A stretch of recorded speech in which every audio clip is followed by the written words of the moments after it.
Well, it's official. It's most definitely official at this point. If you are a patient or customer of Join Fridays and you are on compound tirzepatide, it's done. They're done.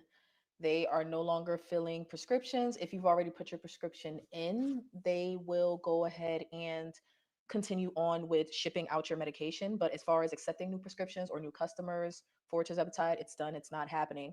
I got an email from Join Fridays basically saying, like, as you know, the FDA has decided, blah, blah, blah, blah, blah. If you want to continue on your weight loss journey, switch to semaglutide. That's pretty much where we are. And I know yesterday myself and a lot of people were basically just saying like, we hope this is not the case. Everybody just calm down. Let's not panic. Let's see what happens. And if you're with other telehealth companies, unfortunately, I'm not familiar with what they have going on, so I don't know what the rules are or what they're gonna do, how they're gonna handle it. But Fridays is done and Hollandale is done. That's a double whammy for me. I am with Fridays. I get my prescriptions from Hollandale, and they're both done. They're just done with the tirzepatide prescriptions as far as filling new ones. So I've had some time to think about it. And in my original video following this, I said that I was just going to suck it up and go to Zepbound vials because tirzepatide has been amazing for me. I don't really want to run the risk of switching to semaglutide and experiencing more symptoms or it not working as well, or basically have to start, having to start from scratch, starting from the lowest dose. But you know what? I'm mad. I am salty. I am pissed off. Like I I'm disappointed in Eli Lilly. Like I'm disappointed, but then again it's like should we be though? Like we cannot expect these companies, these corporations, these billion-dollar corporations to be people over profit.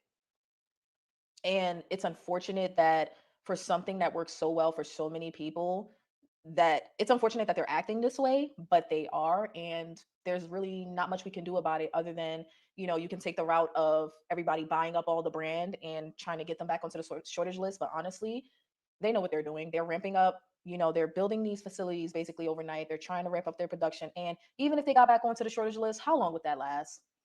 How long would it really last? Like the problem isn't that we need compound. The problem is that we need Lilly to lower their goddamn prices. That is the fucking problem. And it's frustrating to have to sit here knowing that you're getting the results you want, you're having success, and the rug is just really just pulled from beneath you. It sucks. And honestly, although I could make the transition to Zepbound vials, which is crazy to me because like I would be paying more for less. Like if I wanted to continue with the 5 milligram, I'd have to pay $549. Or even if I wanted to go down to the 2.5 milligram, assuming that it would work for me at their non-therapeutic dose, that would still be more than what I paid with Fridays at 179 for my 2.5 and my 5 milligram. I paid 179 plus a $99 membership fee. So 279. You're telling me they couldn't drop Zepbound to 279, 299? Look at what happened with insulin and with EpiPens. These companies don't give a fuck. They don't care. And I know a lot of us were just trying to be optimistic as far as saying like, hang on, these compounding pharmacies are not just gonna let this happen. It's not up to them. They can fight, and it may play out in court, but the regulation is the regulation. And as of right now, 503B pharmacies have 60 days to stop production, but 503As moving forward, they're done with tirzepatide. And if they're not, they are breaking the law. It just is what it is. So I don't think I will be going to Zepbound. And the reason is because, for one, I kind of feel like I've played into Lilly's marketing as far as Zepbound or tirzepatide being better than semaglutide. I honestly, that's because it is past vanity. Oh my gosh, girl. Hurry up and go to vials, girl. Hello, guys. How are you guys? Hello. Hey, Nicole. Hey, Michelle. Hey, Sunshine. Past Vanity was pissed off with Compound, y'all. I was mad. I was mad when Tirzepatide got taken off the shortage list. I thought it was over for us. I thought it was the end. Hello. Hi, guys. Hi, guys. I can't read what you're saying because I'm blind. I don't have my glasses on. No, I'm just kidding. Hi, Sunshine. Hi, Michelle. Hello, girl dad. I was spying on you in Taz's chat the other day. Hi, girl dad. How are you? Um, Hello, Sushi Fitness. Thank you guys. It's only for today, though. It's only for today. I should have muted before putting the Cheeto in my mouth. Okay, I'm sorry. That was rude. That was rude. Nicole, okay, stop. It's only been a week, Nicole. Relax. Relax yourself, okay? It hasn't been that long. It hasn't been that long. Um, no amount of compound can fix that train wreck. You mean this train wreck? This one here? Haters are gonna hate. Haters are gonna hate. All right, so for the first time, I am streaming dual. I'm doing a dual stream, vertical and landscape. So moderators, y'all are in for it tonight, okay? Y'all are in for it because this is the first time I'm doing this, which means that the chats, I believe, are going to be combined. And y'all know whenever I do the verticals, we get a lot of crazies, okay? So shout out to my moderators. Do the best that you can. But I mean, for the most part, y'all know the drill. You can let people disagree or push back or talk a little shit. But if they get disrespectful, then you know what to do. All right. But don't work too hard, okay? Don't work your free manual labor fingers too hard. Okay. All right. Okay. So I'm trying. Okay. I'm trying. So she finished. I'm trying over here, girl. I'm actually glad you're joining us tonight. I feel like you don't always get to join us on the live stream. So hey, girl. Hey, girl. Then wreck me. All right. Give me just a moment, y'all. It is cold here in North Carolina. It snowed today. And despite me, okay, I was about to say, despite me taking my Zyrtec, I took it like 5 minutes before the stream started. I should have took it earlier, but my nose is running like crazy. So I'm gonna be on and off this stream. I'm gonna be on and off this stream, as far as the camera, trying to get my sinuses together. Okay. All right. Okay. Hello, hello, everybody. Hi, hi. Hey, Sydney. I'm trying sunshine girl. Oh, and Nicole, I did get your package. I did. So thank you for the sunblock girl. Thank you so much. I appreciate you. Uh, Holly sent me a package and for some reason it got sent back. I don't know why. So she's gonna try to send it again, but she's gonna send it to my dad. Now I feel bad. All right. So can you guys take a moment to go ahead and vote in the poll? If you don't mind, the reason that I started out with that previous video of mine is because I heard through the grapevine, which is just YouTube, that in Indiana, they're proposing a bill to do their best to crush the ability of compounding pharmacies to do their compounding. Have y'all heard about that? I know the downsides talked about it. I think a couple channels talked about it. Am I the only one that hasn't talked about it yet? Am I the only one? Okay. Hello? Am I the only one? Well, apparently for those that don't know, actually maybe I can pull it up really quickly. For those that don't know, in Indiana, the home of Eli Lilly, I believe it's Indiana. Um, let's see. I believe was it Indiana? Am I getting that right, y'all? Am I getting that wrong? Was it Indiana? Talked about what? The Indiana bill to crush compounds to reduce the compounder's capacity to 12 patients per month. It's a bill. Nothing's happened with it yet, but it's been proposed. Have you heard about it? So sneaky of them, yeah. Um, it's not funny. That's why I wanted to talk. I wanted to start out by showing a video regarding how I felt when Compound first got taken off of the shortage list. Man, I was mad, but they haven't stopped compounding since. I thought it was gonna be over. Y'all saw my attitude. I was like, "Damn you, Eli Lilly! I know you're behind this. Like, I know the FDA is in charge of the shortage list, but I know y'all lying to them, and that's why they're doing this." Okay, so I was upset. Dave talked about it. Okay, yeah. Um, to that I say, even though I'm not on Compound, I definitely don't want to see, uh, thousands of people or hundreds of thousands of people lose their access. But I must say, yeah, especially not that way. It's kind of trifling the way that they're going about it. So hopefully that doesn't go anywhere. Hopefully that bill dies. But I am of the stance that, like, I don't even know how compounders are still compounding. Do y'all know the answer? Before we get into the actual topic, can y'all tell me this real quickly? Do y'all know? Oh, this is such a Jen question. Where's Jen? She's probably with her in real life friends. Um, how are the compounders still compounding? I thought they were supposed to stop. Or at least how are they still compounding to the capacity that they are? Like, do y'all know the answer? Because I don't know. I mean, other than them just doing it, I don't.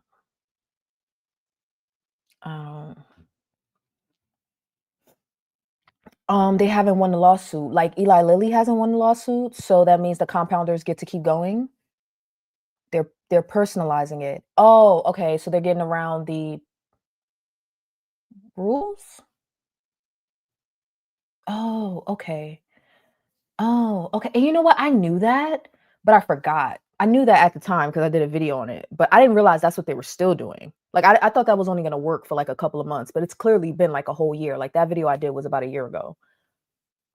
So that's enough. That's enough for them to just kind of like be able to still support thousands of customers. All they got to do, okay. This is, I mean, but this is why Eli Lilly is kind of fighting dirty, allegedly, because we can't necessarily say they're behind a bill, but we know they're behind a bill. Okay, we know they're behind that push. Okay, all right. Customized dosages. Okay. Oh, thank you, Sydney. Thank you so much. I appreciate the compliment. Um, okay, if that's all it takes is a little bit of B vitamins. Okay, I'm on a 16.6 dose, so that doesn't exist with Lily. Hmm. Through a loophole, still breaking the rules, getting ready for work. That's okay, so that's the answer that I was actually looking for, but I wasn't sure, like, if that was the case. Like, I'm wondering if they are breaking any rules by doing this, I guess is the point that I'm trying to make. Like, is this technically them rule breaking by doing all of the dose changes and the additives and all of that? Um, and my last question on that, do y'all so I know a lot of y'all are on compound. Do y'all feel like, because maybe this could be a separate topic, but do y'all feel like the attack on compound is unfair from, I don't want to say from Lily's standpoint, but do y'all feel like it's unfair? What do y'all think? Um, I don't like this new format because the chat is more difficult to see on my iPad. But I don't know if the same for everyone. Okay, so can y'all help me out with the updated streaming, okay? Someone has suggested that I attempt to do it this way because they felt like my last live stream deserved more views, so we're trying something new. Now with the dual streaming, it's in two completely different algorithms. So of course the vertical is going to be for the mobile users, and that allows, a different not demographic, but a different pool of people to watch. So there's two streams going on right now. Make sure if you want to watch the traditional landscape version, make sure that's the stream that you are on. Because if you're on an iPad, Sydney, I would assume, actually, I could look right now. I would assume that if you're on an iPad, you probably would prefer the landscape version, but let's just see. Sorry. Sidebar, y'all. Sidebar. Let's just see. Let's just see. Oh, you're not gonna let me do my thing? Do my do? That's rude. Okay, that's my vertical. I wish I had my iPad in here with me. Let me see how it looks on my desktop. I mean my laptop. Let's see how it looks on my, hold on, sorry. Because I'm assuming you get to choose which stream you want to view. That's what I'm thinking. Yeah, there's two streams on my channel. Hmm. Or does it automatically choose for you depending on, okay. All right, cool. So yes, so there's two streams. Yes. Okay. So Sydney says when I watched someone's channel earlier this week and they did this vertical horizontal split, you can only see the chat for whichever format you are viewing. Right. So because I'm on StreamYard, I'll be able to see all of the comments. But if you would prefer the horizontal, the landscape viewing, just switch to the other stream on whatever device you're using. Both streams are up on the channel. So if you don't like the vertical, you can switch to the horizontal. Um, they can't take away compounding for people who have been on it for years and brand isn't affordable easily by most. Okay. They aren't custom when everyone is getting the same dose. If I was Eli, I would sue the FDA. Hey Tanya, hey girl, hey girl. Congrats on reaching goal. I heard. Thank you so much for the compliment. Okay, so as far as like affordability, yeah, I would hate for, like I said, thousands of people to lose their availability.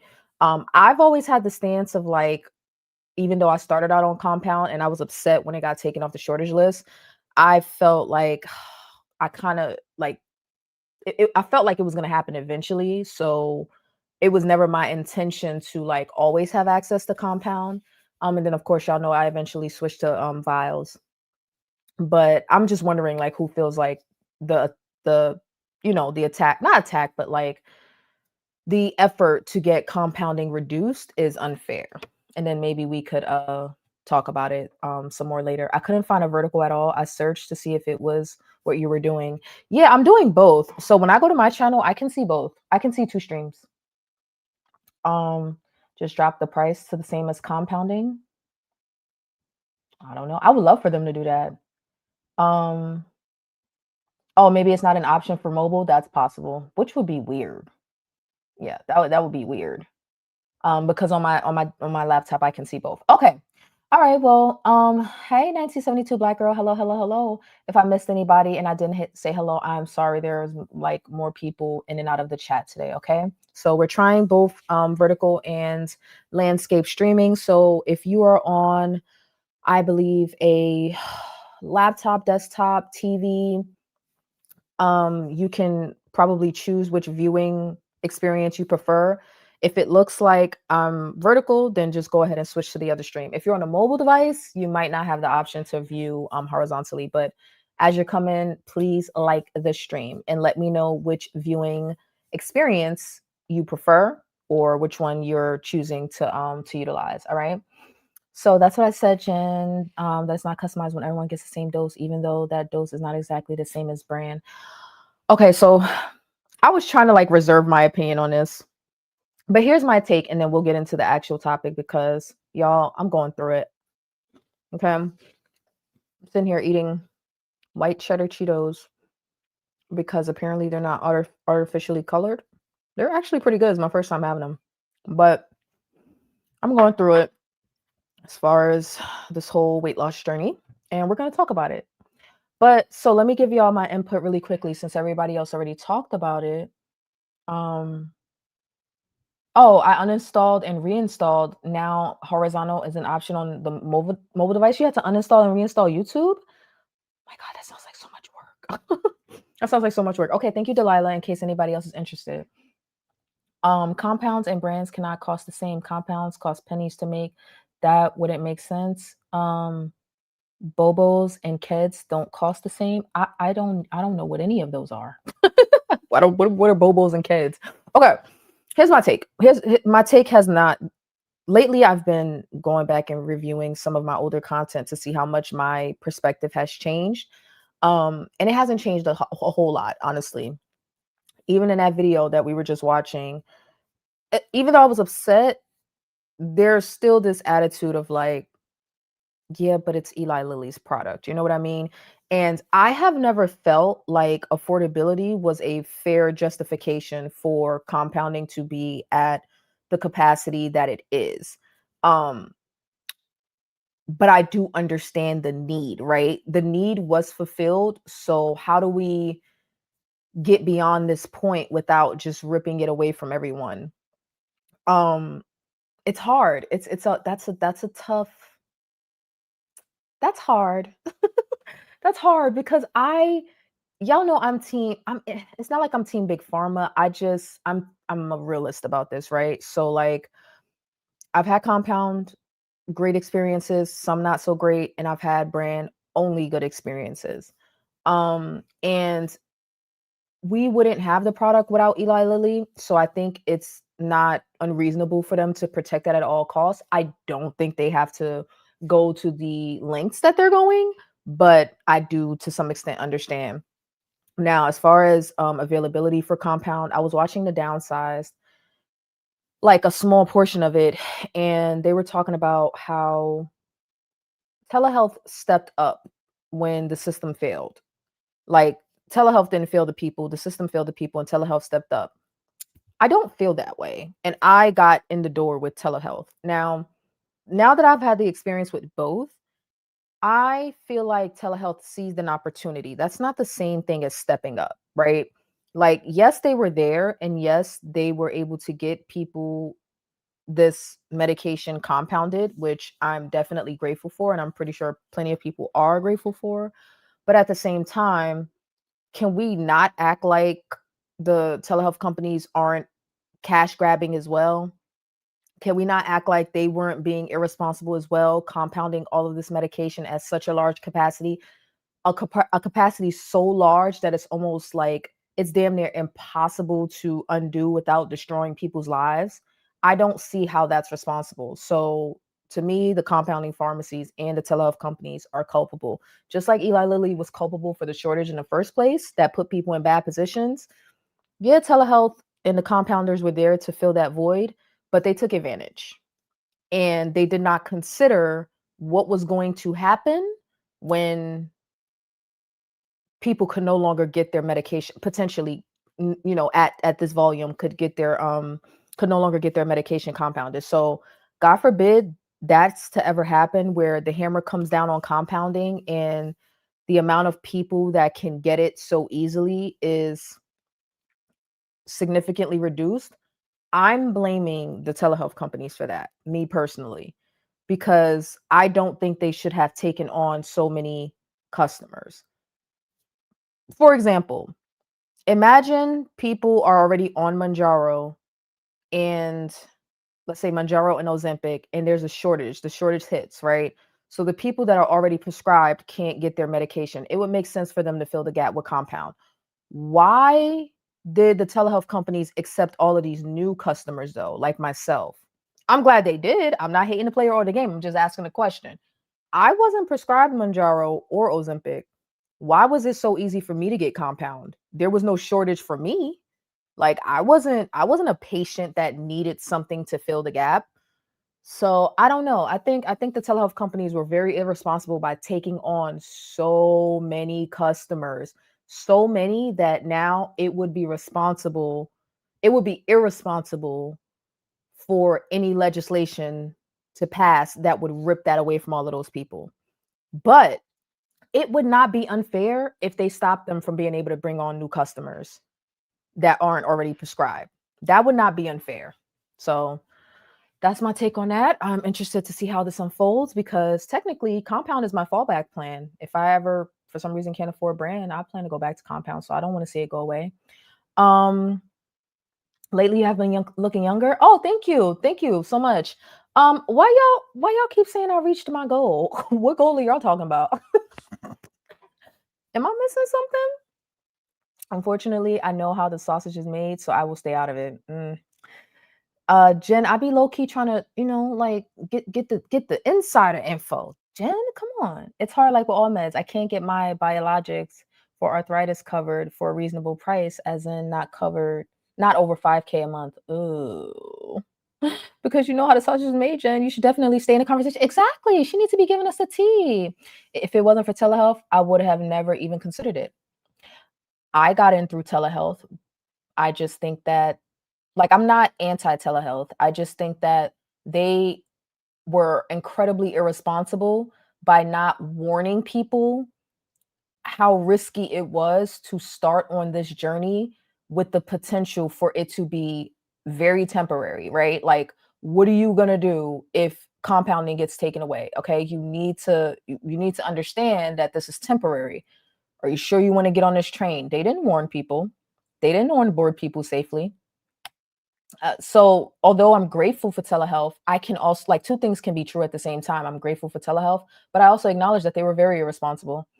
Um, Compound didn't step up for anything but their pockets, and people forget that if anyone is the villain, in my opinion, it's them who had no research overhead and can make for pennies but charge hundreds. Yeah. Did they not consider it or did they not give a fuck so long as their pockets were lined? Well, everybody's, all the companies. If we're going to acknowledge that Eli Lilly's in it for the money, then we need to hold telehealths and the compounders. We need to hold their feet to that same fire. Like they're all in it for the money. Telehealth is no better, right? Just because the prices are cheaper. People treat people treat telehealth companies as if their prices are cheaper because they're doing the customer a favor. No, they're undercutting the brand prices and they can afford to do it. It's not a favor to anybody. They're not looking out for anyone but themselves. That's how I feel. Also need a bill to ensure quality and consistency. Yeah. Yeah. I mean, I don't even know if the I don't want to say how I think it's going to turn out because who knows? Who knows? Who knows? I just saw the price before was 1,600, and I was like, no, thank you. Yes, that was before the vials came out. Well, 1,600 maybe for the pens. Oh, is that true? I actually don't know. I don't know. Um, it's unfortunate telehealth didn't tell people how compounding worked or a timeline. You know what I mean? Do you think companies do your thing, companies, and make your money, but let me get my meds, thank you. Oh, it just says I was 69 pounds down. Sorry, I didn't say you reached your goal. Oh, it's okay. I was just messing around. No, because you weren't the first person to say that. Somebody else was like, "Congrats on your goal." I'm like, "What goal?" But thank y'all. Thank y'all. I'm just being ignorant. Okay, thank you so much. Yes, yes. We're gonna talk about that. Now I done got distracted talking about compounding. Eli Lilly paid for the research. They should be making the profit. Well, we need them to make the profit so that they can keep making us skinny.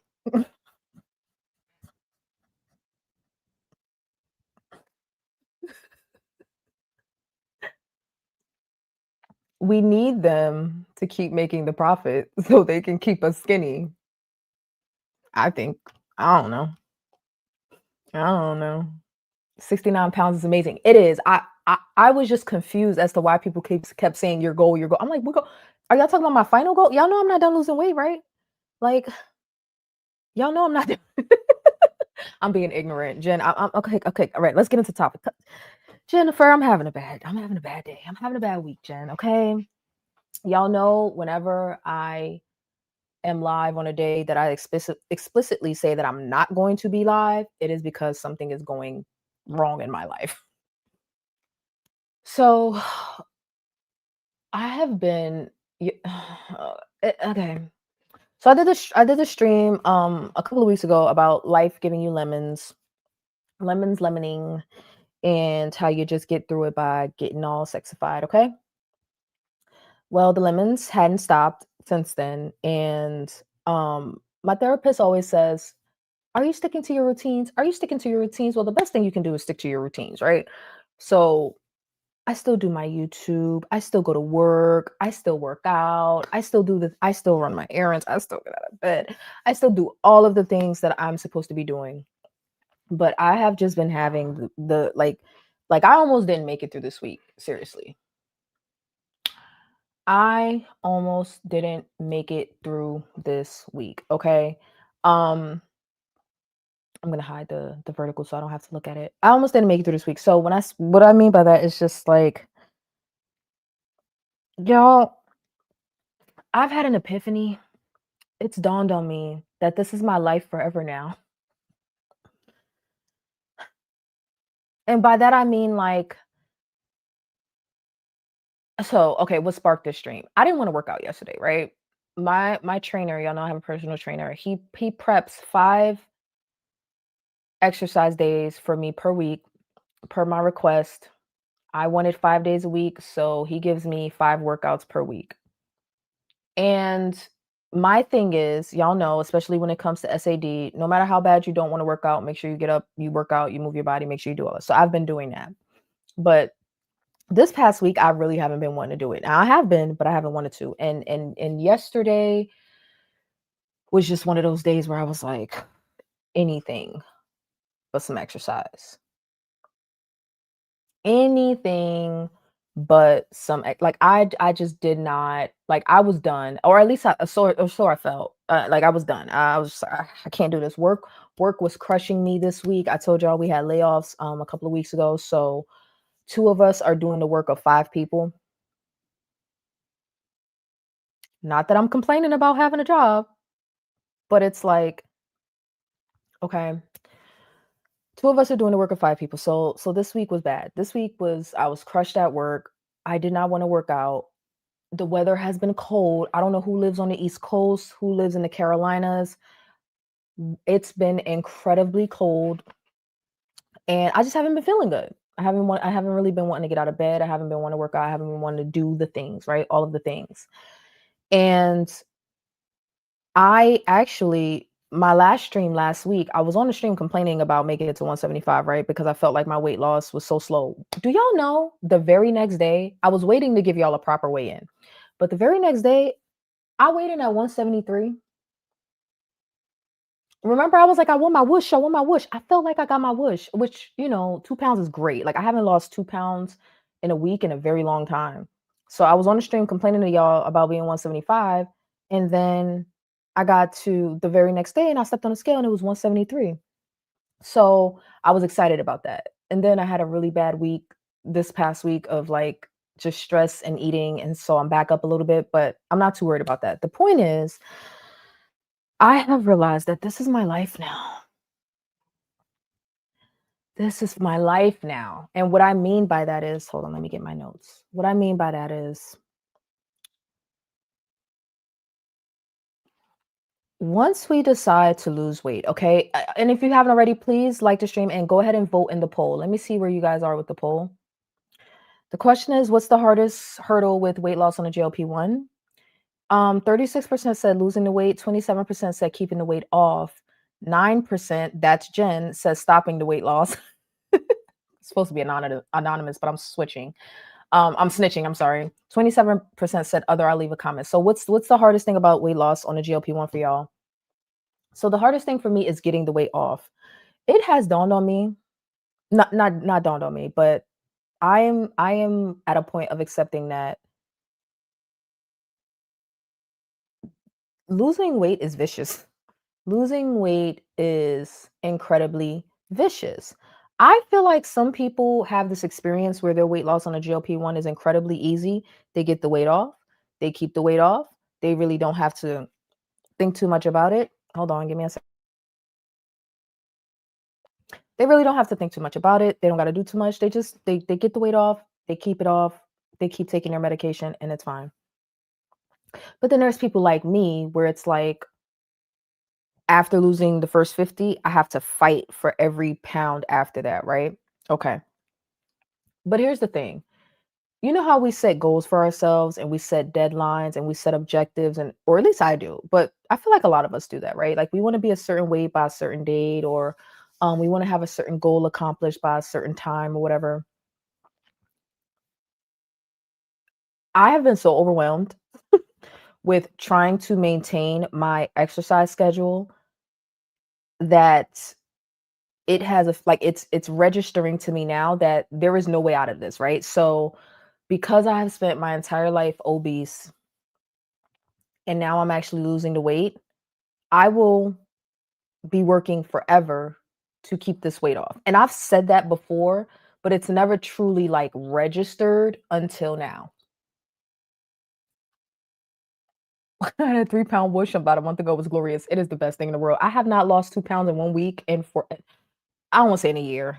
No, it's probably been like since like June or something like that. In June, I was crazy. I lost like 8 pounds in 1 week. It was psycho. It was psychotic. Um, there should have been a mental a mental part option. Okay, so I didn't want to work out yesterday, right? And I felt like it was like the straw that broke the camel's back. But I worked out. Okay, it was a home workout, and I did it while I was working because I didn't do it before work because I didn't feel like it. Okay, so it was down to my last 3 hours of work, and I'm just looking at the clock like it's only 45 minutes. You can do it. Like you can do it. But the whole time that I was doing the workout, I'm like, this is my life now. Like, this is it forever. I'm going to have to keep a regular physical fitness routine in order to be fine for the rest of my life.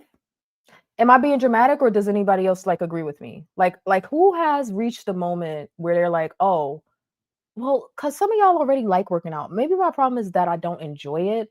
But like who else has realized that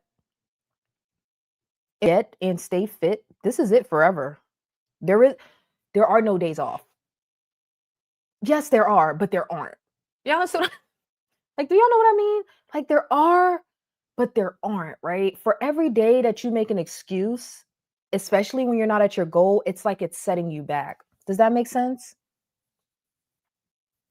I don't enjoy it, but I have to do it. I've been seeing this thing lately throughout the skinny talk compilations like follow the plan, not your feelings. So like the girls are like, "Oh, I don't want to get up and walk. I don't want to do this. I don't want to do that. I don't want to." But we got to stick to the plan. And I'm just like, "But this is the plan forever?" Like forever. There's been plenty of times. There's been plenty of times where like I could get on a exercise routine and then I would get to like a good place for like a trip or something and then I'd stop. Vacation is always the point where I stop working out because like I'll go on a trip and well the last couple of times I did okay, but I'll go on a trip and then, I'm not working out when I get back. But I've been really I'm telling y'all, it has been a month since I started the personal training, and technically, I've lost 5 pounds in that month's time, which is I didn't even realize it. I didn't think about it like that. But when I hit that 173, that was a total of 5 pounds lost. I think I was 178 when I started a month ago. November 10th, I started working out with the trainer, and I weighed in again last week, sometime on Sunday, and I was down to 173. So that's 5 pounds. That's 5 pounds. I be losing like 2 pounds a month. I be losing like 2 pounds. 2 pounds a month. Oh, thank you, Nicole.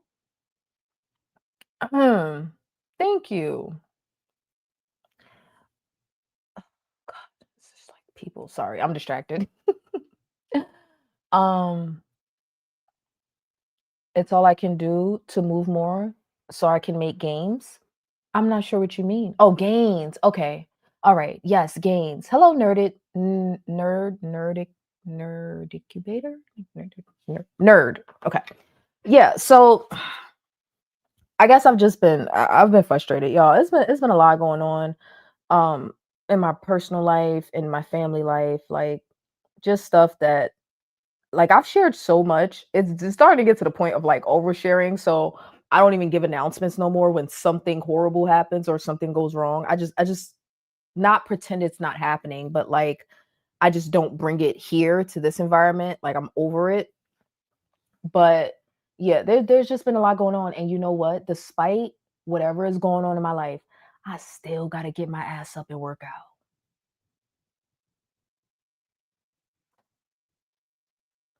I still gotta get up and work out. And you know what else gets me? Like there's this transition I'm going through of like leaving my old self behind about how I think about things and how I make excuses and how I justify certain things. Y'all, I was just complaining about the tragedy that I had with McDonald's last week or 2 weeks ago, I think it was.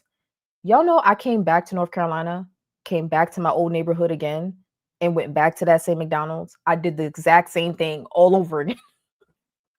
I did the exact same. I told y'all something about this environment. It does something to me. Maybe because I lived here for like 2, 3 years, 3 years. So something about this environment triggers me. But like I went back and did the exact same thing at the exact same McDonald's that I was just complaining about like 2 weeks ago. The reason why that's an issue is because, like I said, I'm going through this transition where I'm trying to unbig my brain. Okay. I'm trying to unbig my brain. I'm trying to not have the same habits and behaviors that got me to 240 pounds in the first place. Like, I make a lot of jokes about thinking skinny, But it's starting to set in like, "Oh, no, I gotta live this every day. I have to live this every single fucking day." Like, there's no breaks, there's no nothing, like, this is my life now. This is my life. Am I making sense or am I just blabbering? Y'all let me know. Um, I think you feel different once you fit goal? What do you mean? Like, once I meet my goal? Oh, no. OMG, I was just having these types of thoughts today. I had a doctor's appointment yesterday, and we started looking ahead to maintenance. I thought, "Oh my god, exercising, count." And don't even get me started on the counting. Like, when I had that whoosh, it's because I had a very good week of eating at home, even with snacks. I had a very good week at eating at home, tracking my meals. I had a very good week, and then I didn't, and, like, my work was undone. Not completely, but it was just like, I don't get to chill, basically. Like, I don't get to lay off. Does that make sense? Like the like the people that are like, like just enjoy the things that you like and blah blah blah blah. I've been trying to find my balance with that, but it's like the more I step off track, the further like I set myself like back from my goal. So whereas like for example, I don't believe in cheat days. I don't believe in cheat days. If I want something, I'm gonna just have it. But for the most part, I really need to try not to have the things that I'm not supposed to be having. But I don't believe in cheat days, cheat meals. If I'm gonna indulge, then I'm just gonna indulge. And I do believe in indulging every once in a while. But it's starting to feel like that every once in a while is setting me back. It's like I could be doing good for a week, right?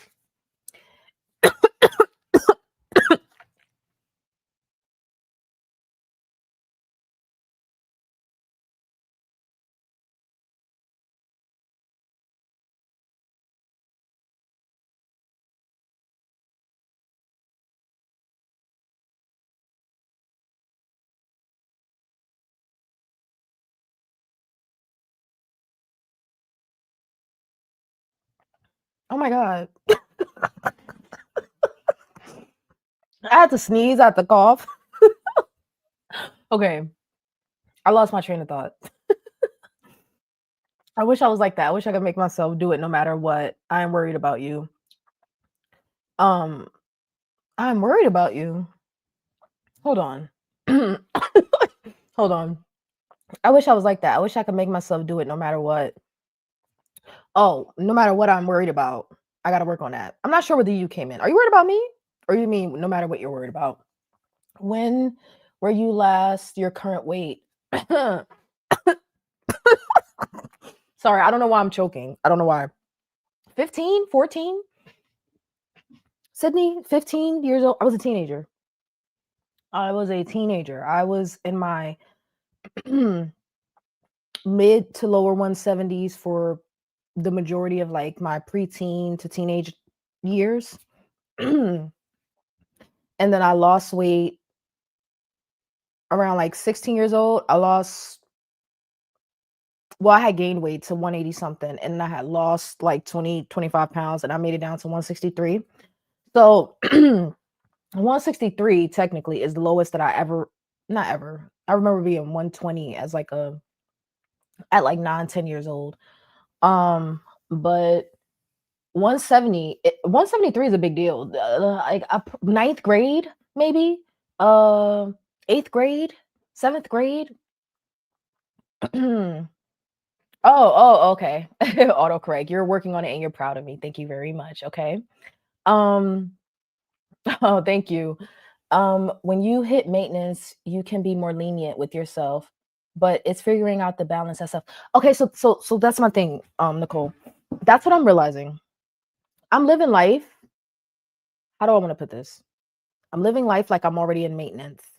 That's why I put in a title like ready to quit because I act like I've already gotten to the goal. Does that make sense? Like I'm too lenient. Yeah, I'm still doing great. I'm still doing great, but there's so much like I don't want to say playing around because I feel like I do okay. I feel like I do way better than I was like doing a year ago as far as my eating, and of course as far as my exercise. Like my gains have been crazy, but I can not definitely. I feel like I'm moving as if I'm already in maintenance, and it's like, girl, what you doing? Like you still got 30 pounds to go. I've been saying I have 40 pounds to lose for so long that it's dawning on me now that I'm like, I'm closer to 30 pounds left than I am to 40s. It's more like 31 now. Um, one more pound and I'll be 70 pounds down. So that means 30 pounds until my first goal. But yeah, it feels like I'm moving in maintenance already. Hello, Journey of Life. Thank you so much. I'm glad you could join us, girl. You be busy with Boss Baby, girl. For me, every once in a while, because more and more often without realizing it, it's just a snowball effect of fat. I still don't eat fast food though, and I still work out. No, no, Nicole. No, Nicole. I've been working on some things, okay? And I think I'm gonna have to let the fast food die. Now, as of right now, I only eat out probably at least once, maybe twice a week. And it'll be fast food, which is, I mean, before losing weight, I could eat fast food 4 or 5 times a week, like easily. So I've been really making an effort to eat and snack at home. But guys, I know we talked about enjoying a little trash every now and again, but I think the fast food is gonna have to die in 2026 for me. I think I'm just gonna have to kill it. It cannot be a side character anymore.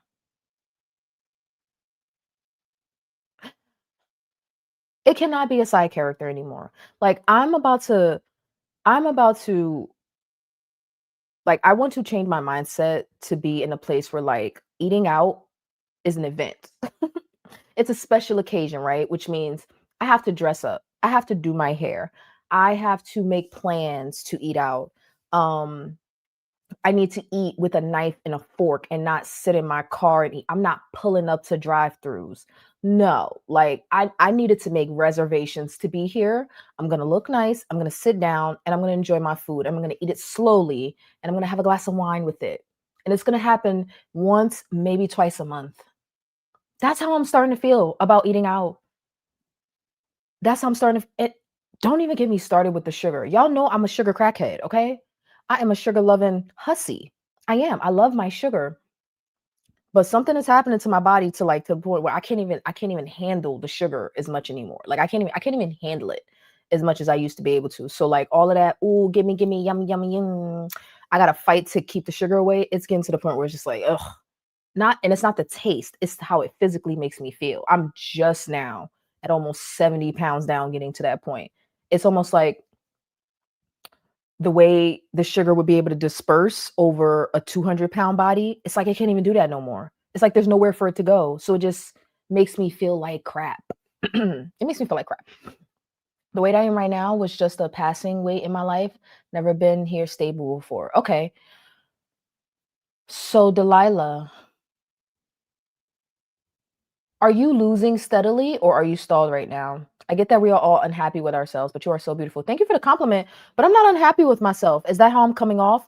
It's because I'm a complainer. I'm working on it. 2026. I got a couple more weeks to keep complaining. But to be clear, I'm not unhappy with myself. I'm overwhelmed by the amount of work that it takes to not be fat.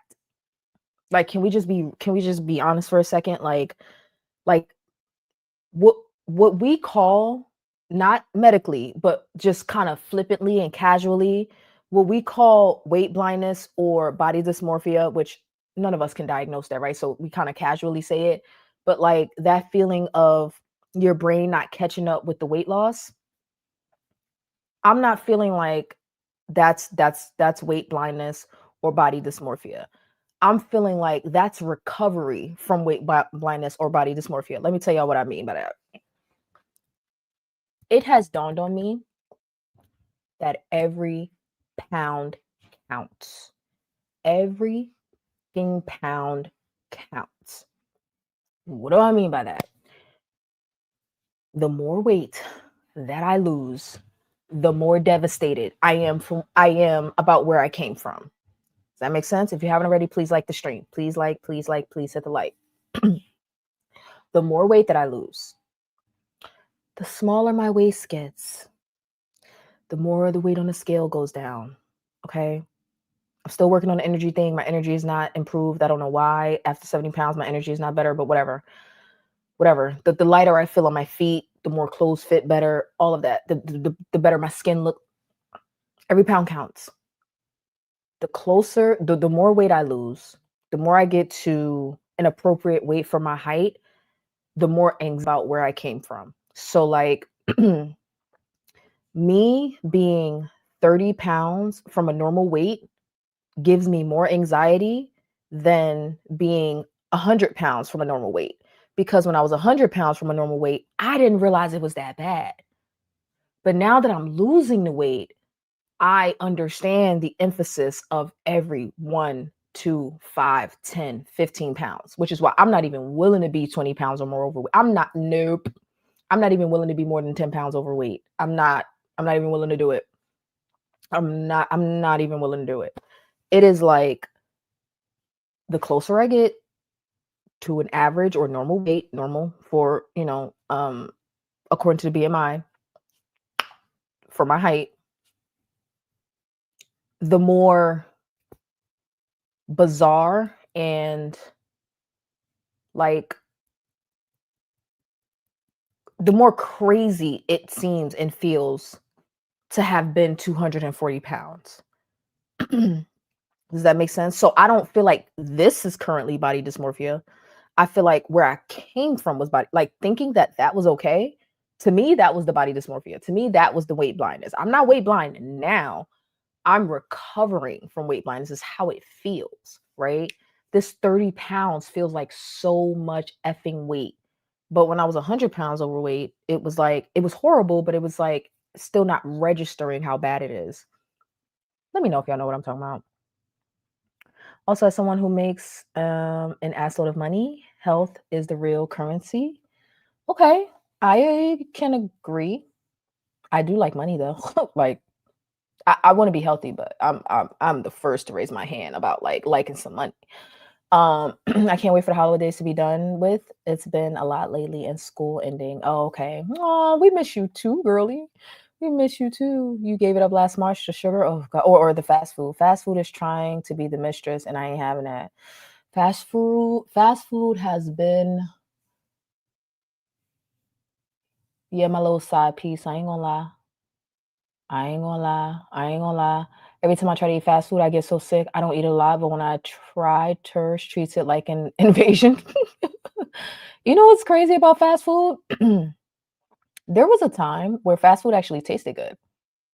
Can y'all tell me like what kind, like can y'all start listing some of y'all favorite fast food places? And I mean real fast food. So like not fast casual, but like real fast food, like drive-through fast food. Like complete and utter trash that you enjoy. Because I got mad when I went to McDonald's recently and I was like, "Wait, my food wasn't even good." I remember when I was in high school, a sausage biscuit was delicious. It was delicious. It tasted so good. I had a breakfast biscuit from McDonald's for the first time in forever. It was a bacon, egg, and cheese biscuit, and it was dry. The cheese wasn't melted. It was like it had no flavor. It was just, so I was kind of, I kind of raised an eyebrow, like, wait a minute, people pay for this? like, like for real?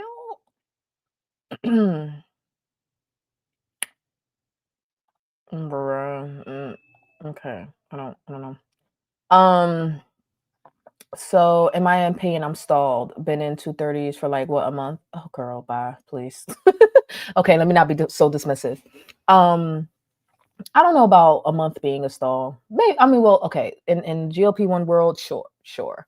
But it could just be your body leveling out after so much weight loss. Money can't buy health unless it's Zepbound. Money can buy me lots of things. I like money. But health is a currency. I would agree.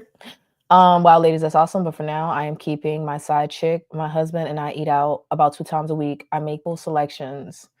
Usually don't eat the whole meal. Okay, so oh, I did too. So maybe you did it before me, because I tried to ban them. I don't know. I can't see it on the YouTube side, but I'm looking at StreamYard. So if you want to keep making channels and coming back, okay, whatever. I said that so many times. I flipped out getting to 235, which is my lowest adult weight ever. Mhm. It has been a mental struggle. Like I just no, it's not subscribers only. I don't feel like it needs to be. Y'all don't have to work too hard in the chat. If somebody's getting on your nerves, then sure, do what you gotta do. But for the most part, you don't gotta work too hard. Filet o fish. Okay, who's that? Wait, let me put my glasses on. Nerd. Okay, is it good though? Can we have this conversation? Can because I was thinking about this today. Okay, I was thinking about this today. Okay. Okay, now that was actually funny. Can you stop being a creep? Like, can you just enjoy the conversation? Um, I completely understand before and after fix. I don't even recognize that old me. I don't want to be that way ever again. Okay, nerd. Can we have this conversation about the filet o fish, the fast food? I am not anti fast food. Okay. I like me a little Zaxby's or a little cookout every now and again, but I've been having this issue lately where it doesn't taste good. Does your filet o fish taste good? Is it tasty? Do you enjoy it when you eat it? Right? Can I have everybody's attention? Okay. Sidebar. Sidebar. Sidebar. Okay. Um I haven't eaten fast food. I haven't eaten one fast food thing that was good in over a year, except that mall Japanese food. That be bussin'. I ain't gonna lie. That mall hibachi be bussin'. Um, okay. So fast food. Let's talk about it. Right? Because we already had the conversation. We like a little trash every now and again. We like a little trash. We like a little McDonald's. We like a little okay, fine. But is your choice in fast food, does it taste good? The first two bites and literally, and then I'm like, damn, now I gotta finish it. I've been practicing not finishing my food when I go out to eat.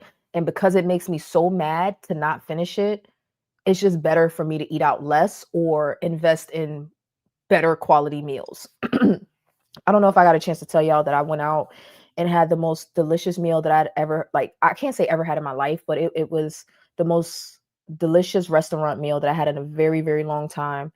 Spur of the moment, never been to the place before, went with a friend, had uh you know how people have chicken and waffles? I had chicken and French toast. There was so much effort and so much love and so many foots put into this chicken and French toast.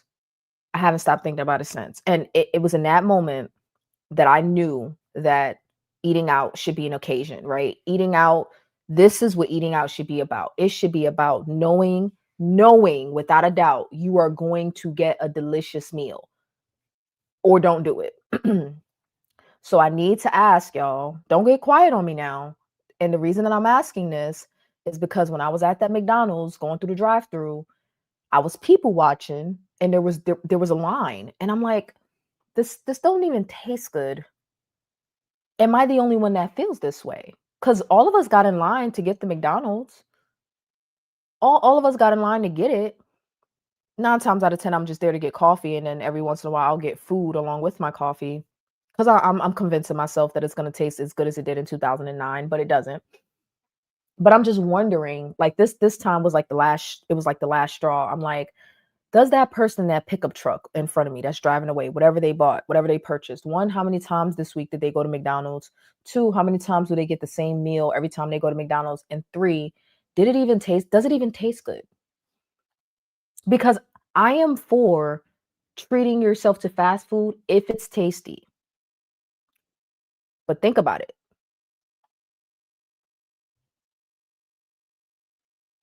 Okay, Michelle. I haven't eaten any fast food in over a year in a year. Oh, okay. Rub it in our face, why don't you? Not literally. By the end of it, it's not that great. Okay. So the first 2 bites of the filet o fish are litty. Okay. Now that you mention it, it really don't be tasting that good. Deanna, this is what I'm saying. Uh, this just happened to me. Like, right? Like, okay, like okay. You ever feel cheated out of something, so you go back you go back hoping it's gonna be better? Okay, so this is exactly what I did a few weeks ago with McDonald's. So this and cheese biscuit, and it wasn't good. I like it genuinely was not good. I did not enjoy it, but I pulled a okay, well now I gotta finish it, right? I pulled one of those. So then I went back today and I decided to get something that I knew didn't taste good when I had it the first time, which was the chicken tenders. But I'm like, maybe if they fry them fresh, it'll taste a lot better. And it was at that moment I knew I had effed up. It was at that moment I knew I messed up. Because did it taste better? Slightly. But was it good though? Was it satisfying? Was it tasty? No. Was it worth my money? Was it worth my $11? No. No. No. I had fast food for the first time in a year a few weeks ago. Arby's mozzarella sticks. Man, those suckers were cold. Were not good whatsoever. I used to love those things. Know what I was thinking. I need somebody to tell me that their fast food is tasty. Like for example, something that I enjoy, Zaxby's. I don't know. I feel like a lot of y'all are more northeast or Midwest, so maybe y'all don't know about Zaxby's. Chicken place, right? Chicken tenders and fries. Um, I think their chicken tenders and fries. Like I would enjoy it if I ate their food, which is why I don't eat it very often because once I have it, then I want it like every day. But there's not many. Okay, when I go to Starbucks and I get um the double bacon cheddar breakfast croissant sandwich, it's okay. It's not nasty. It's okay. Like it's definitely not worth what they charge. I mean, come on, to Starbucks and it's a frozen sandwich. It's okay. But it's like it's not good. It's not good. So what is the point? I just realized that on StreamYard, it tells me which stream you guys are watching. So Nerd and Journey, are you guys watching on a mobile device? Because it's showing me like the little vertical symbol for y'all. Let me know. Also with the McDonald's app, they have all these deals and rewards. It's getting cheaper to get this type of food now too. You can make me hot. Because I'm an apper. I'm a McDonald's apper. I pull out the app when they ask for my do I want to use the app? Yes, I want to use the app. I actually have a free like I have a selection of free items that I can choose from right now because I got enough points. Mostly built up from coffee, but because I have enough points. Don't you wonder why it's so cheap? It's all chemicals. Okay, I'm not going to pull the processing card because we all know it's processed. All right. This is about enjoying a little trash every now and again, but is the trash tasting good? Right. And 10 years ago, it did taste good. Is it tasting good now? Or are we just buying out of convenience, habit? What are we doing? Like, again, I'm pro enjoying a little bit of fast food, even fast casual. I would consider did she say Arby's? Or did she say Red Robin? Arby's. Okay, that's fast. I was thinking Red Robin. I would have considered that fast casual. Is it tasting good? Okay, now McDonald's, now I will say this. McDonald's had priced me out in the past 3 years. Like I couldn't even like really afford not I couldn't afford to eat there. I couldn't justify eating there. So I was only drinking the coffee. And then they came out with a $5 meal deal like last year or earlier this year or something like that to try to get the prices down. Because first of all, you effed up when you price out poor people. I'm not trying to be funny. I'm not trying to poverty shame or anything like that. This is what they were talking about, like on the news or different finance channels and stuff like that that keep up with these things, the statistics. When you price out people that no, I don't want to say need cheap fast food, but like that are more likely to buy cheaper fast food, when you price them out, you've done fucked up. Like, you are McDonald's. You don't get to have Olive Garden prices, which, not that Olive Garden is like bougie or something, but you don't, you're McDonald's. Okay, Chick-fil-A. You're McDonald's. You don't get to have Chick-fil-A prices. Okay. Well, McDonald's has started pricing people out to the point where like a basic meal was like $15. 15, $16 for a meal at McDonald's. Too rich for my blood. I couldn't do it. I couldn't do it. And if I couldn't do it, I know people that's making half of what I make, a quarter of what I make, wasn't doing it. So they started to see a loss in sales. They started coming out with more stuff on the app. People wasn't using the app enough. Then they came out with the $5 meal deal. That's when I started eating McDonald's again, because I was on a budget and I could get me a chicken breast and some fries and a drink for $5. Chicken breast, no bun, right? It was a chicken sandwich, but I didn't want the bun, the lettuce, tomatoes. I don't want none of that. So I would just eat the chicken breast, the fries, and I had me a drink for $5. And I was like, oh my God, like, you can't get food nowhere for $5 anymore. A slice of pizza is $5. And now McDonald's, I guess they've started lowering the prices more and more. Being able to go to McDonald's and get a meal that's not $15 is like, that was not the case like a year and a half ago. So they've definitely started to bring the prices back down there at that restaurant specifically, but it don't taste.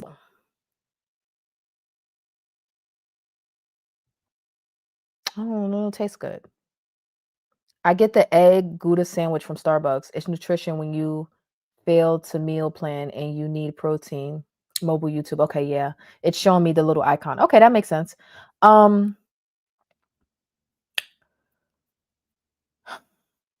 that's what I tell myself too. I ain't gonna lie. I'm like, oh, it's eggs. It's like a $7 egg sandwich when I could, I don't know, cheap my ass buyer. Is like $10 used to be like two. Oh, okay. Cheaper than when I was priced out as somebody that makes a decent income. If I can't afford $15 McDonald's, or I can't justify, let's just say $15 McDonald's, I know people that are struggling are not gonna, no. You agree it's convenience. Okay. The chicken nuggets hit the spot still. I'm a chicken nugget kind of girl, and I don't feel like they're doing the do with the chicken nuggets. Homemade tastes way better to me, but I'm lazy.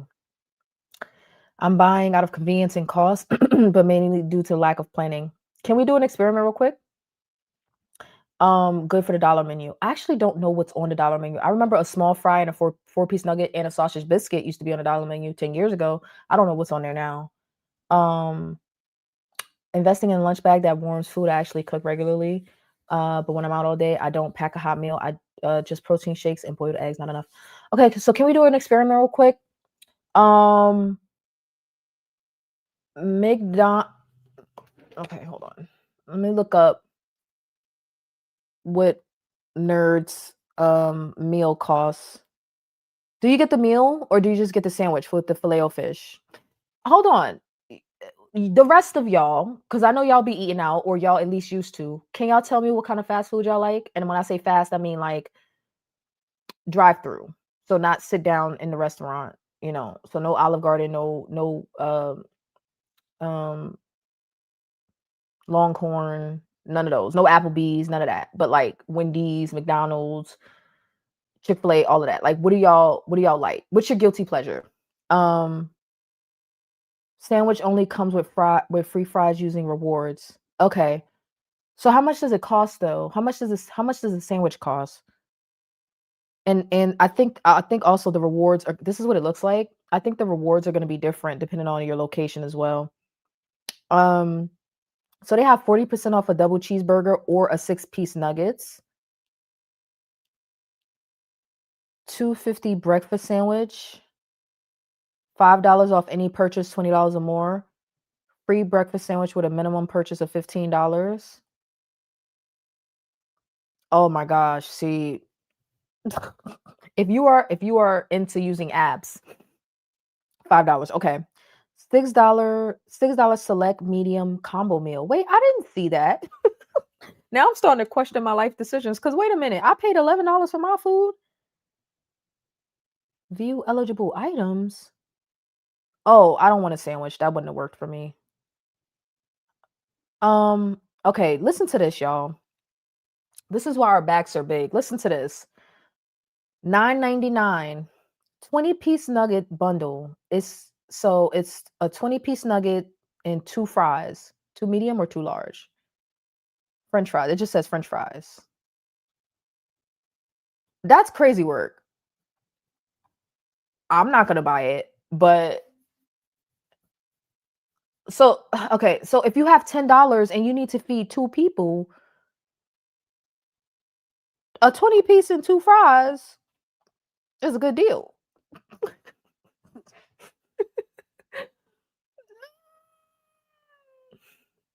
Okay, we got a Whopper, free medium fries with minimum purchase of $1 on for okay. Sidebar. Okay, additional sidebar. Just putting it out there. I'm not endorsing McDonald's, but I'm just saying, y'all, because I actually forgot about this one. On Fridays, if you're gonna eat McDonald's anyway, right? This is not to get people to go, but for the people that already go, you never know who may be listening. So for the people that go, if you are not using the McDonald's app, make sure you download the app. On Fridays, if you spend at least $1, you can get yourself a medium fry. Listen, I'm not endorsing. I just believe in a good deal. So if you're gonna buy it anyway, you may as well make it cheaper. Is how I feel. I feel like getting a free medium fry. I'm actually trying to get rid of French fries and going into the new year, so that doesn't apply to me. But I feel like getting a free medium fry and all you gotta do is spend $1. I feel like people should know about that if they're already gonna go. $5. Okay. $5. But you get the fries for free if you use the app. Okay, so $5 for a sandwich and a fry. Whopper with cheese and extra onions. I bet you they charge them for them onions, extra pickles. Okay, but okay, so now Michelle and sushi. Is the Whopper good? Does it taste good? And if it does, is it good all the way through, or is it like the first bite is good? Like I've been waiting for this Whopper. Somebody called Panera expensive lunch food, like lunchroom food, and I can't unsee it or unhear it. I love Panera coffee though. We got 20-piece, two large fries, two Big Macs, two large drinks for $19.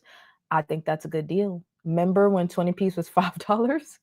On Fridays, I get my kid one of those dollar apple slices and a free fry. I know I'm a bad mom. You're not a bad mom. I just want people to know about the free fries. I feel like people should know about the free fries. Okay, it tastes good the whole way. Okay, so well, I'm endorsing Sushi's Whopper. I'm endorsing Sushi's Whopper because the Whopper tastes good all the way through. Who else? Who else? What do they sell for a single dollar? Iced coffee. Well, depending on where you are, you can get certain McCafe drinks for $1 now plus tax, but you know. Hi Calamity. Calamity Jane, thank you so much. I'm glad you could join us. Okay, Calamity, we're talking about fast food right now. And I have been having this experience lately where the fast food that I've been choosing has not tasted good. So I feel like it's pointless to keep choosing it. But I feel like some of these things we do on autopilot. Do you have a fast food option that you like that actually tastes good? It's my guilty pleasure. I haven't had one since Zepbound. When I was a kid, we had Whoppers for lunch and dinner many days. I didn't have McDonald's often as a kid. I was more of like a Chinese food kind of girl because I'm from New York. We got Chinese restaurants on every corner. So I was more of like a pizza and Chinese food kind of girl. I call it hospital cafeteria food at the mall. And somebody called Panera like expensive cafeteria food or something like that. I can't unsee it. I can't unhear it. But I like their blueberry muffins. Don't get me started on the Chinese. What state sushi? Because if you're on the West Coast, that don't count. That ain't Chinese. Chinese food is the definition of I want garbage tonight. I want New York. Okay, you get it. Trashy, garbage on the corner. The cat's in the kitchen. Yes, I said it. They have a cat in the kitchen. Okay, garbage, just straight garbage, and it's delicious. This is a good question. Let me think. We're pretty rural, so we don't get fast food much. Oh, lucky. Well, I don't know if being rural is lucky, but being away from the demon fryers is lucky. Popeyes spicy thigh plus wing, fries, and a biscuit always hits. What state, nerd? I am gonna go out on a limb and say if your Popeyes does not come from New York City, it is trash. Period. I like Panda Express though. Their orange chicken be bussin'. That orange chicken be bussin'. Okay, but that's not what I'm talking about. I'm talking about lower tier than Panda Express. I'm talking about the gutter Chinese food. That's what I want. That's what I want. I feel like now that I don't eat that stuff regularly anymore, it doesn't taste as I remember it. But it's not just that, Delilah. It could be that, but the quality has diminished. Like these companies are deliberately, which is fine, whatever. We shouldn't be eating it, but they're deliberately skimping on the quality. Like McDonald's used to have a delicious biscuit. Popeyes used to have a delish. I mean, I could eat 3 Popeyes biscuits with no protein. Popeyes used to have a bussin' biscuit. I'm still waiting on Nerd to tell me what state, or you could, if you don't want to tell me what state, you could say not New York, or like, I don't know. If you don't want to tell me what state, then that's fine. But I am in the South, so I've had Popeyes and well, I've also had it in Philadelphia. I've had Popeyes in Philadelphia. I've had Popeyes in North Carolina. Um, no, I'm trying to think if I've had it in South Carolina, but every single time I've gone to Popeyes in North Carolina and Philadelphia, I'm not talking hitting. It's like literally nasty. Like it's gross. It has no flavor. I don't know what New York does to Popeyes, Chinese food, and pizza. Crack, crack, crack. Chicken nugget freshly cooked and hot. I would try. Okay, all right. Um, they had a cat in the kitchen. He is no more for this world. Listen, hot sauce, ketchup, hot sauce, barbecue sauce, and ketchup. I don't know what to tell you. It's Sydney. Listen. I'm not above a little bit of meow if it's made at the Chinese restaurant. That's messed up. I shouldn't say that. That's not nice. I'm in Florida now, but know all the New York quality Chinese places, and I tried them all. Quality. I say maybe because I grew up in the hood, but I like ghetto Chinese food.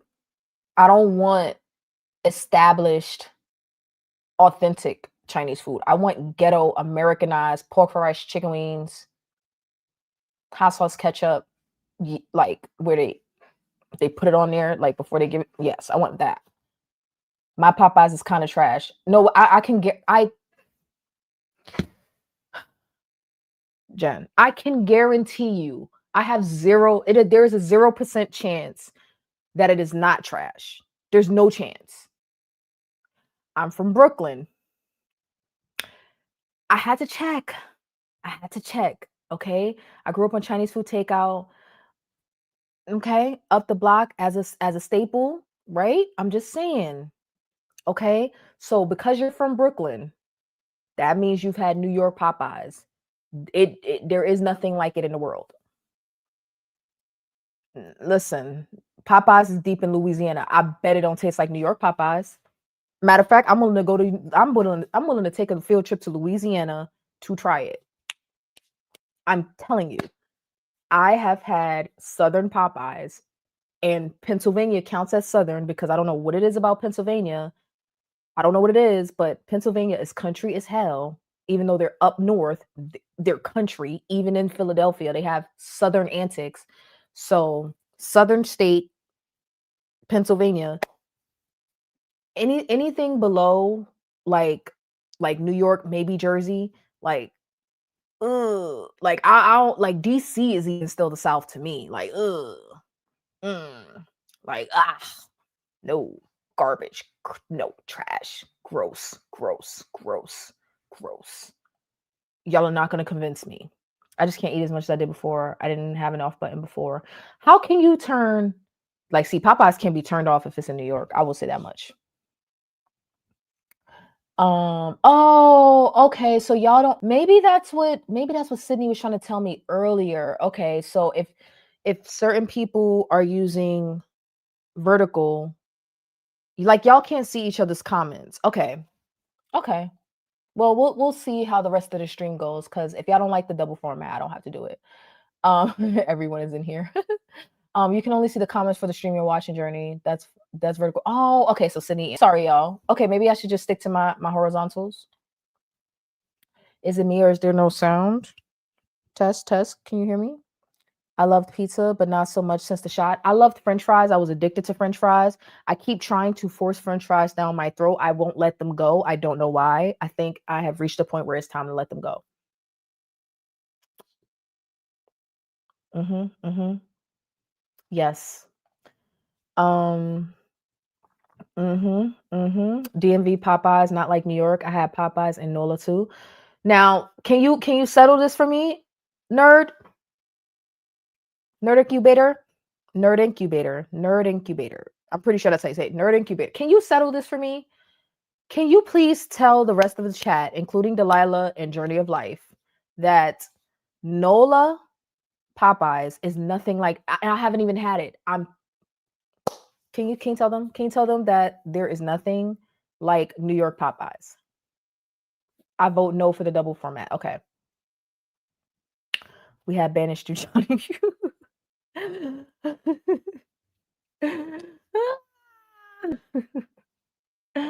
Oh my gosh. Don't like French fries since the shot. They don't appeal to me anymore. Okay. So now that we've had the fast food conversation, okay? What y'all see, okay? I just had to can we just, no matter which stream you're on, you should be able to see this comment. NYC Popeyes is like no other. I don't know if it's the water. I don't know. I don't know if it's in the air. I don't know if it's because they don't change their grease enough. Like the filthy grease is what gives it flavor. I don't know what New York is doing. Delilah, your judgment is not to be trusted. That's it. It's not. I don't know what New York is doing. I don't know. And to be fair, I'm speaking from a person that has been out of New York for 10 years, so maybe things have changed. But growing up,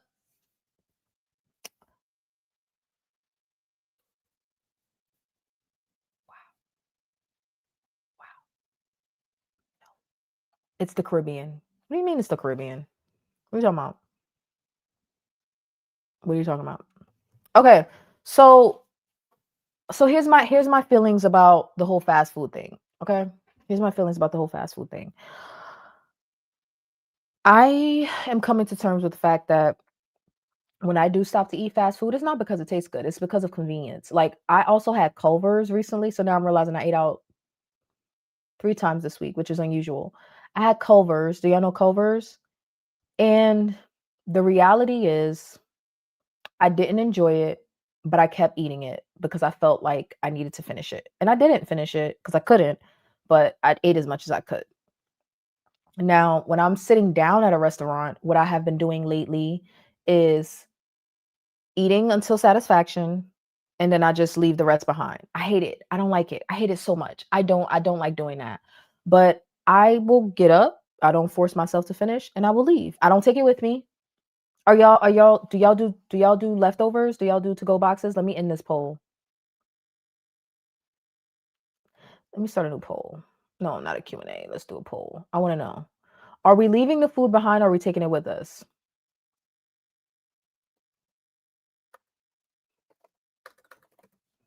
Um Restaurant.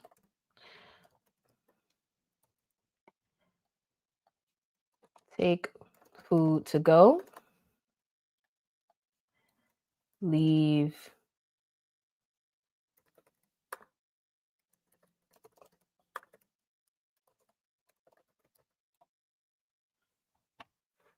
I think there's only 2 options, right? Take it with you or leave it behind. Those are the only 2 options, right? I used to love salty snacks, chips, Doritos. Oh God, yes, all of that. Now I don't even buy them because I don't have a desire for them. They don't taste good. Okay. I'm just trying to figure out like how many things are we eating that we know don't taste good, but we're still eating them out of habit. You do to go. You take it with you. You haven't lived in New York in 15 years. Okay. Okay. To go. Y'all take it with you. Also, I'm the only one that's leaving it there to go. I do to go boxes. Okay. 2025 can keep all the nonsense that has me effed up. That has effed me up. 2026 is a breath of fresh air in my belly. I was addicted to Cheetos as a kid. That was random. uh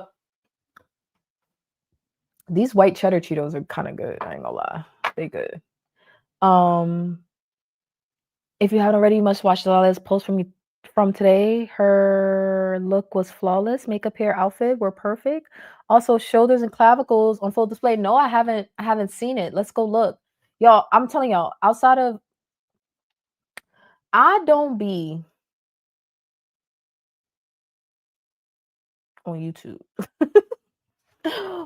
And when I'm in corners that don't involve GLP-1 stuff. So y'all be keeping me up to date. Jen, I'm hoping this is a typo. My sister dipped Cheetos in vanilla ice cream religiously back in our big back days. Your sister's back was very big because that is fat. My sister would, do y'all know mussels, right? You know mussels? My sister would pour the seafood, the shellfish. Okay, so let's go see what Delilah has going on. Hold on. Oh, and if y'all, I mean, not if y'all have time, but how long have we been live? An hour and a half.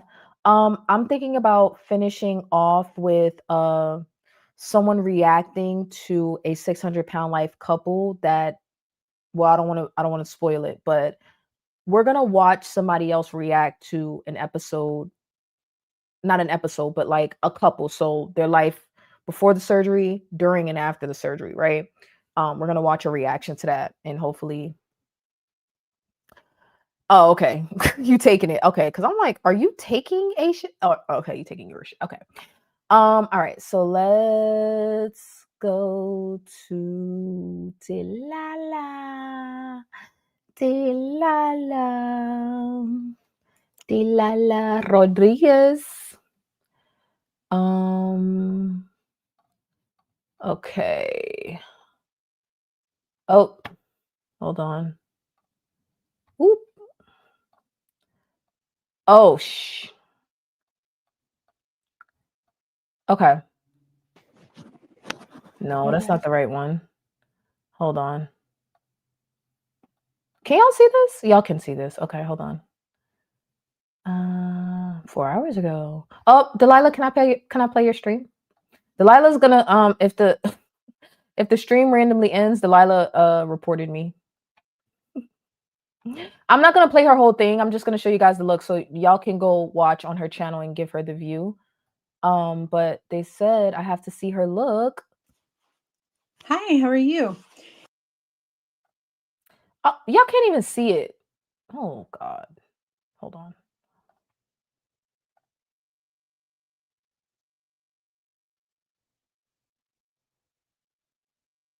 Now, Delilah, you did not have to eat the girls up like this. Now, Delilah, you did not have to eat the girls up like this. If you're new here, welcome. I'm Delilah. Peep the shoulders, though. Clavicle check. Clavicle check. Clavicle check. Okay, let me stop. Okay, just watch. Nice to meet you. I know I've been talking lately about trying to find myself again. Slowly just moving through life, trying to figure out who I am. I'm 44 years old and I have no idea. Y'all, Delilah is not no 44 years old. Girl, you look good. I wanted to focus on something that I once loved, which is makeup. My skin has changed. In about my mid 30s, I developed rosacea. I developed hormonal acne. Man, what is it with the 30s? Like, it wasn't until I, like, literally my second half into 29, I started having all of these flare-ups and breakouts in my freaking skin. Okay, I'm sorry. Nodular and cystic acne. That was very painful and made me very self-conscious. What acne where? Flawless skin, always. I already always had sensitive skin and I have eczema, but now my skin is more mature. I'm now postmenopausal. I'm on bioidentical hormone therapy and I'm taking Hair care of my flip. skin. I am using prescription skincare alongside with drugstore skincare. That works best for my skin. Please remember, we're not all going to have the same concerns. But I wanted to find something that would actually work with my skin type. Rosacea, sensitive, eczema, mature skin, mostly dry, but I do have an oily T-zone. I also have I think that Delilah's skin looks flawless. I'm gonna eat my Cheeto. Maybe that's why I'm breaking out, because I keep snacking on stuff. Okay. Now Delilah has told me to stop touching my face and don't tell me what to do. Don't do that. I was mid Cheeto. Don't do that. Okay. Don't do that. Because you're right. I definitely forgot. But that's not the point. Don't come in here telling me what to do. A journey of life. Putting me on a spot. Okay. Now I'm gonna hit the like, even though I forgot. Wait. Oh God. Did I leave? Oh, am I still here? Yes. Okay. That's what I get for making a fuss. She does look beautiful. She does look beautiful. I'm not gonna play her whole video because I want you guys to go over there and watch it yourself and hit the like as well, okay? And I'll finish it when we get off of the stream. Oh God, now see, Charlie, you didn't took me off. I forgot what I was talking about. No, I got like 6 Cheetos left. They're so little. Okay, let me get back on topic. Thank y'all for pointing that out. Delilah's beautiful, gorgeous face, as always. She be trying to act like she don't be eating the girls up. She definitely be eating the girls up. Okay. I remember. She was telling me to stop touching my face, and I'm like, I'm gonna touch my face to the end of time. And then I got a really bad breakout, and I was like, okay, I'm gonna stop touching my face, Pickle. You and Pickle, I'm gonna stop touching my face, Pickle.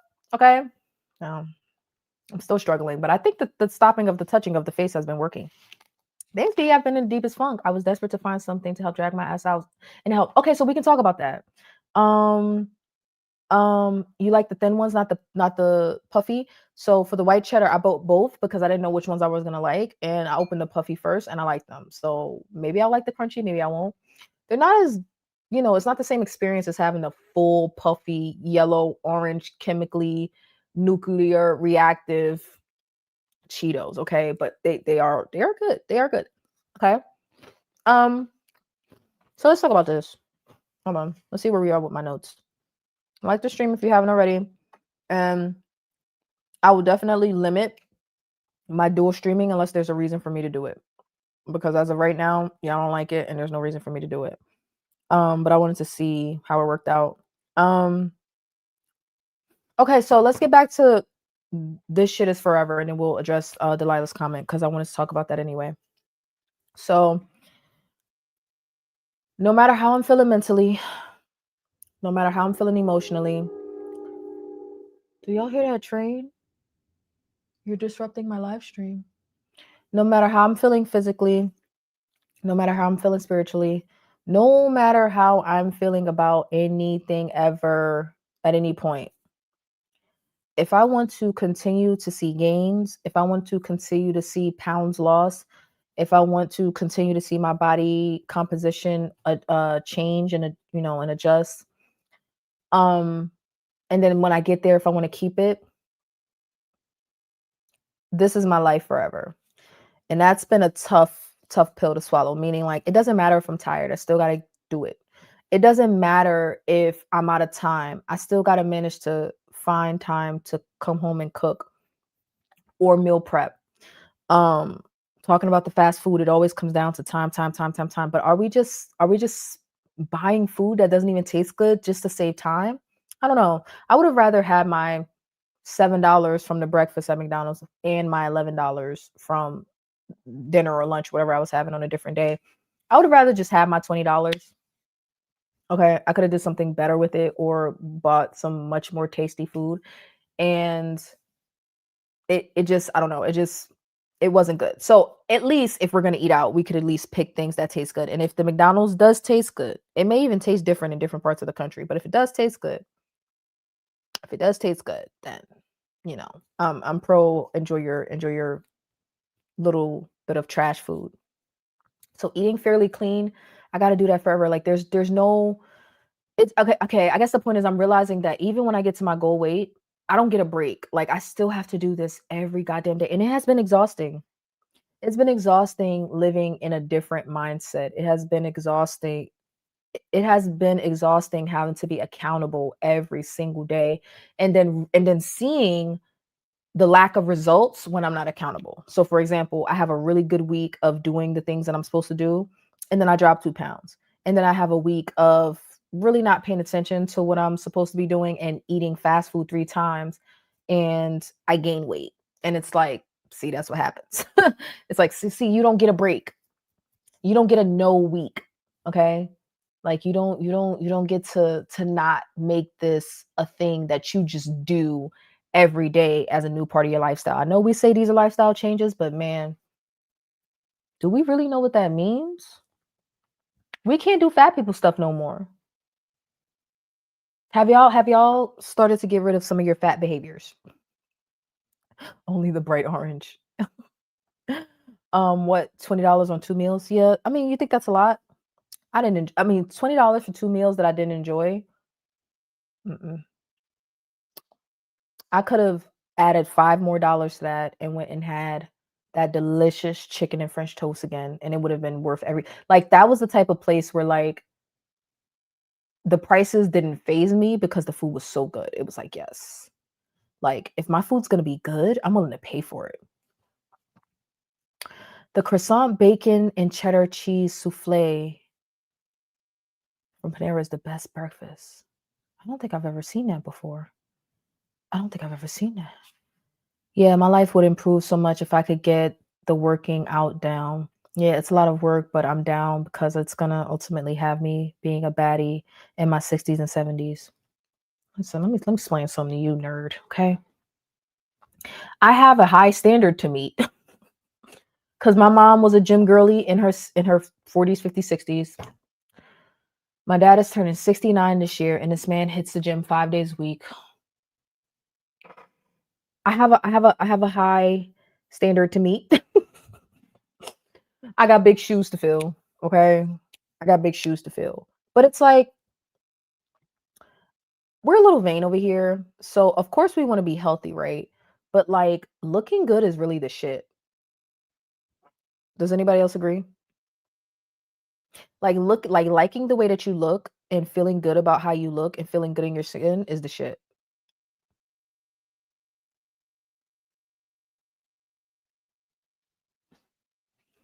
Like it's really great.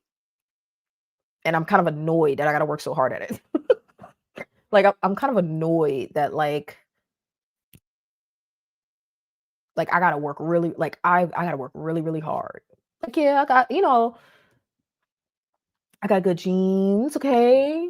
Right? But like as far as like the body, like I gotta work hard. I have to work hard. And now I understand what the skinny talk girls mean when they like it takes work to look this good.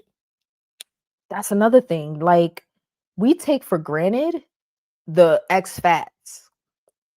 That's what I love about skinny talk. A lot of these people were fat before. We take for granted the X fats that worked very fucking hard to not be fat no more, and they work very hard every day to maintain it. And I don't know why some people are offended by that level of work. I just know that mentally my brain hasn't caught up. Like I'm not at a place where I'm happy to be doing the work. I do it because I have to. Because can I tell y'all something? I'm gonna tell y'all anyway. Do I want to show y'all this picture? Because y'all not gonna agree with me, but I'm gonna make my point anyway. My cousin sent me a picture recently. Sidebar. Okay. Looking good is the shit. Okay. Nerd, don't feel bad. I need to work out also. Jen is trying to put on weight and won't eat or work out. Jen is killing me. Um, but I feel like once we're deep in the routine, maybe it won't feel like it's too much work. Maybe that's what I thought. I'm a month in and I hate it. I hate it. I don't like it. I don't like it. And maybe it's the season. Maybe it's because of the time of year that I'm just not in the mood, but I want to enjoy working out and I don't. I enjoy the progress from it. I enjoy like the result once it's done, but I don't enjoy the process of like actually working out. And I'm a month in, so let's see how I feel at the 3 month mark. Maybe it'll be easier, but it feels like I'm transitioning out of like accepting being lazy. Like I for years have accepted. I mean, I've worked out off and on through the years. I've had trainers and stuff like that. So I didn't always accept it like 365 days, but I accepted it too many days out of the year. But realizing like there's no I'm used to cycling in and out of in and out of consistency, right? So I'm consistent and then I'm not, and then I am and then I'm not. That's what I'm used to just stay consistent, and that's just where you live forever.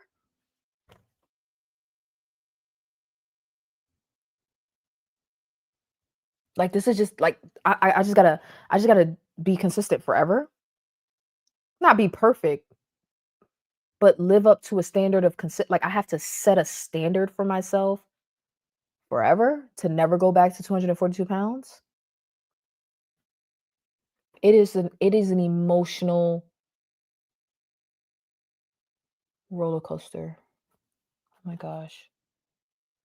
I've been dedicated to getting 1 30-minute workout every day. Oh man, good for you. I'm still working my way up to 7 days, but this 5 days is crushing me. I love not being fat anymore, but miss the high I would get from overindulging. I think I still chase it sometimes, sushi, honestly, especially like right before my cycle. I think I still chase that high. I can't see myself as not being fat. You think you'll forever see yourself as fat? Is that what you're saying? I want to live in consistency so bad. I want it bad. I want it bad, but I want it to come easy. Let me show y'all this picture. I want the consistency to come easy. Now, I'm gonna give y'all an example of weight blindness, okay? I'm gonna give y'all an example. My cousin sent me a picture recently. I don't know if he want me to share this, but I'm sharing it anyway. And my first response was, "Oh, we were fat." That's exactly what I said. Exactly what I said. I said, "Oh, we was fat." I didn't even say were. I said was. We was fat. Oh, we was fat. And my cousin responded, "We were huge," with the crying emojis. Fix it, Jesus. Let me show you this picture. Let me show y'all this picture. Mm-mm-mm.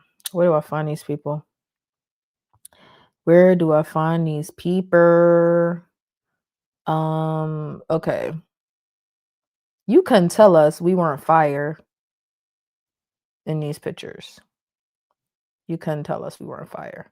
As a matter of fact, I could go find some more. Hold on, let me see. July.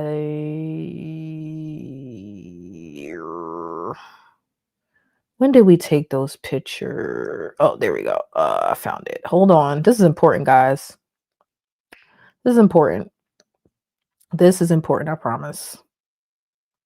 You couldn't tell us we wasn't super hot fire, but man, we were big.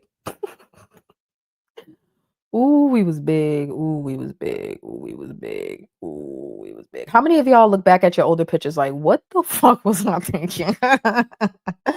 Oh my God, no, what am I trying to do? Hold on. Hold on. Mm-mm. We was big. We was big. Okay. Now they're uploaded. Okay. um, I gained 1.5 pounds and lost it again. Get your life together, Jen. Get your life together. Oh, Jen would I don't get into the supplements with Jen because Jen is stubborn. But Jen would put on 5 pounds in a week if she uh started drinking creatine. The problem is she would just lose it again, like she's not gonna keep it. Like creatine weight gain is temporary. It's all water. Okay. So let me show y'all. We was big. Let me show y'all our big backs. Every now and again you gotta check in with your former big back.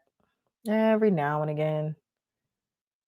Every now, and I'm not saying we were ugly, because people like, I don't know why people do this, but you say something about being fat and people be like, "Oh my god, you're beautiful." And I'm like, "I never said I was ugly. I said I was fat." Like, what are you talking about? Does that happen to y'all? Do y'all understand? And I'm honestly just telling y'all, because I know one of y'all gonna say, "Oh, y'all were so cute." Yeah, I didn't say we wasn't cute. I said we was big. Okay, big. Does that ever happen to y'all? Y'all say something. Well, maybe I'm the only person that talks about being fat. So I don't know. I don't find it as like negative self talk. I don't know. It's just like whatever. Okay, let me show y'all these pictures. I'm yapping. I'm yapping and then yapping and then yapping. Okay, where is Chow? Ooh. Okay, I don't know why it won't let me share, but like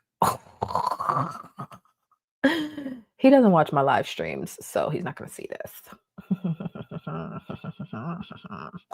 Okay, let me show y'all. We was big.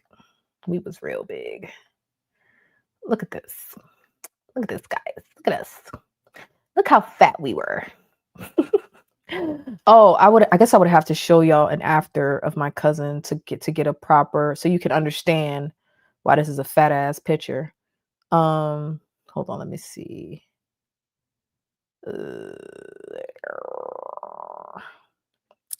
We was fat. Yup, we was fat. We was fat. We was fat. We was real fat. Hold on. We was fat. We was fat. Hold on. Oh, so my cousin sent me this picture, and the first thing out of my mouth was, "Oh my god, we were fat. We were. We were." This was 3 years ago. I want to say I was somewhere between 200 and 210 pounds. But you couldn't tell me at that time I wasn't eating the girls up. You couldn't tell me that I wasn't. You couldn't tell me. You couldn't tell me. Okay? I thought this was a cute picture. It is. It was a cute picture. But I was big, you know? It was a cute picture. Yeah. Okay. So when I say that I think I'm recovering from weight blindness, that's what I'm talking about. That's the type of thing I'm talking about where like when I was much bigger, 30, 40, 50, 60 pounds bigger, it didn't seem like that big of a deal. I mean, yeah, at 240, it seemed like a big deal, which is why I started losing weight, but it didn't seem like that big of a deal. It's a huge deal.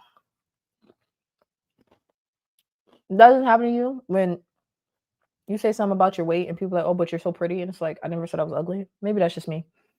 I hate social gatherings both ways. I used to think it was because I was fat, but I still don't like it. Nerd went up to the 15. I think Jen alternates between the 10 and the 15 or 12.5 and 15. I thought about coming down in dose so I can eat more sometimes. What dose are you on, Sushi? When I want to eat more, I just take my shot on days 9 and 10, 9 or 10, depending on how I feel. If I feel like I ate enough on day 9, then I'll take it. But if I feel like my appetite was still crushed by day 9, then I'll wait to day 10. But I don't wait beyond day 10. Listen to your doctors, not me. I don't know anything. Okay, so that's my last Cheeto. I'm sad about it. Sorry for chewing in y'all ear. I'm ignorant.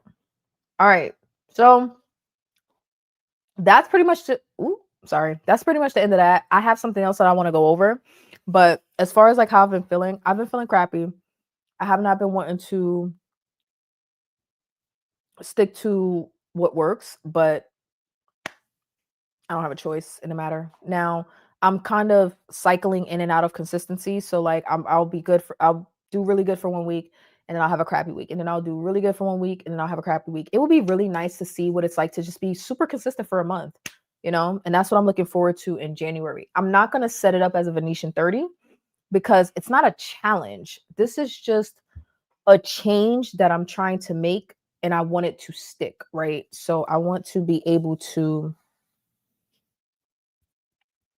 I want to be able to make certain changes last throughout the remainder of the next 30 pounds that I have to lose, right? Like Nicole was saying earlier, it gets easier when you're in maintenance. You can indulge a little bit more when you're in maintenance.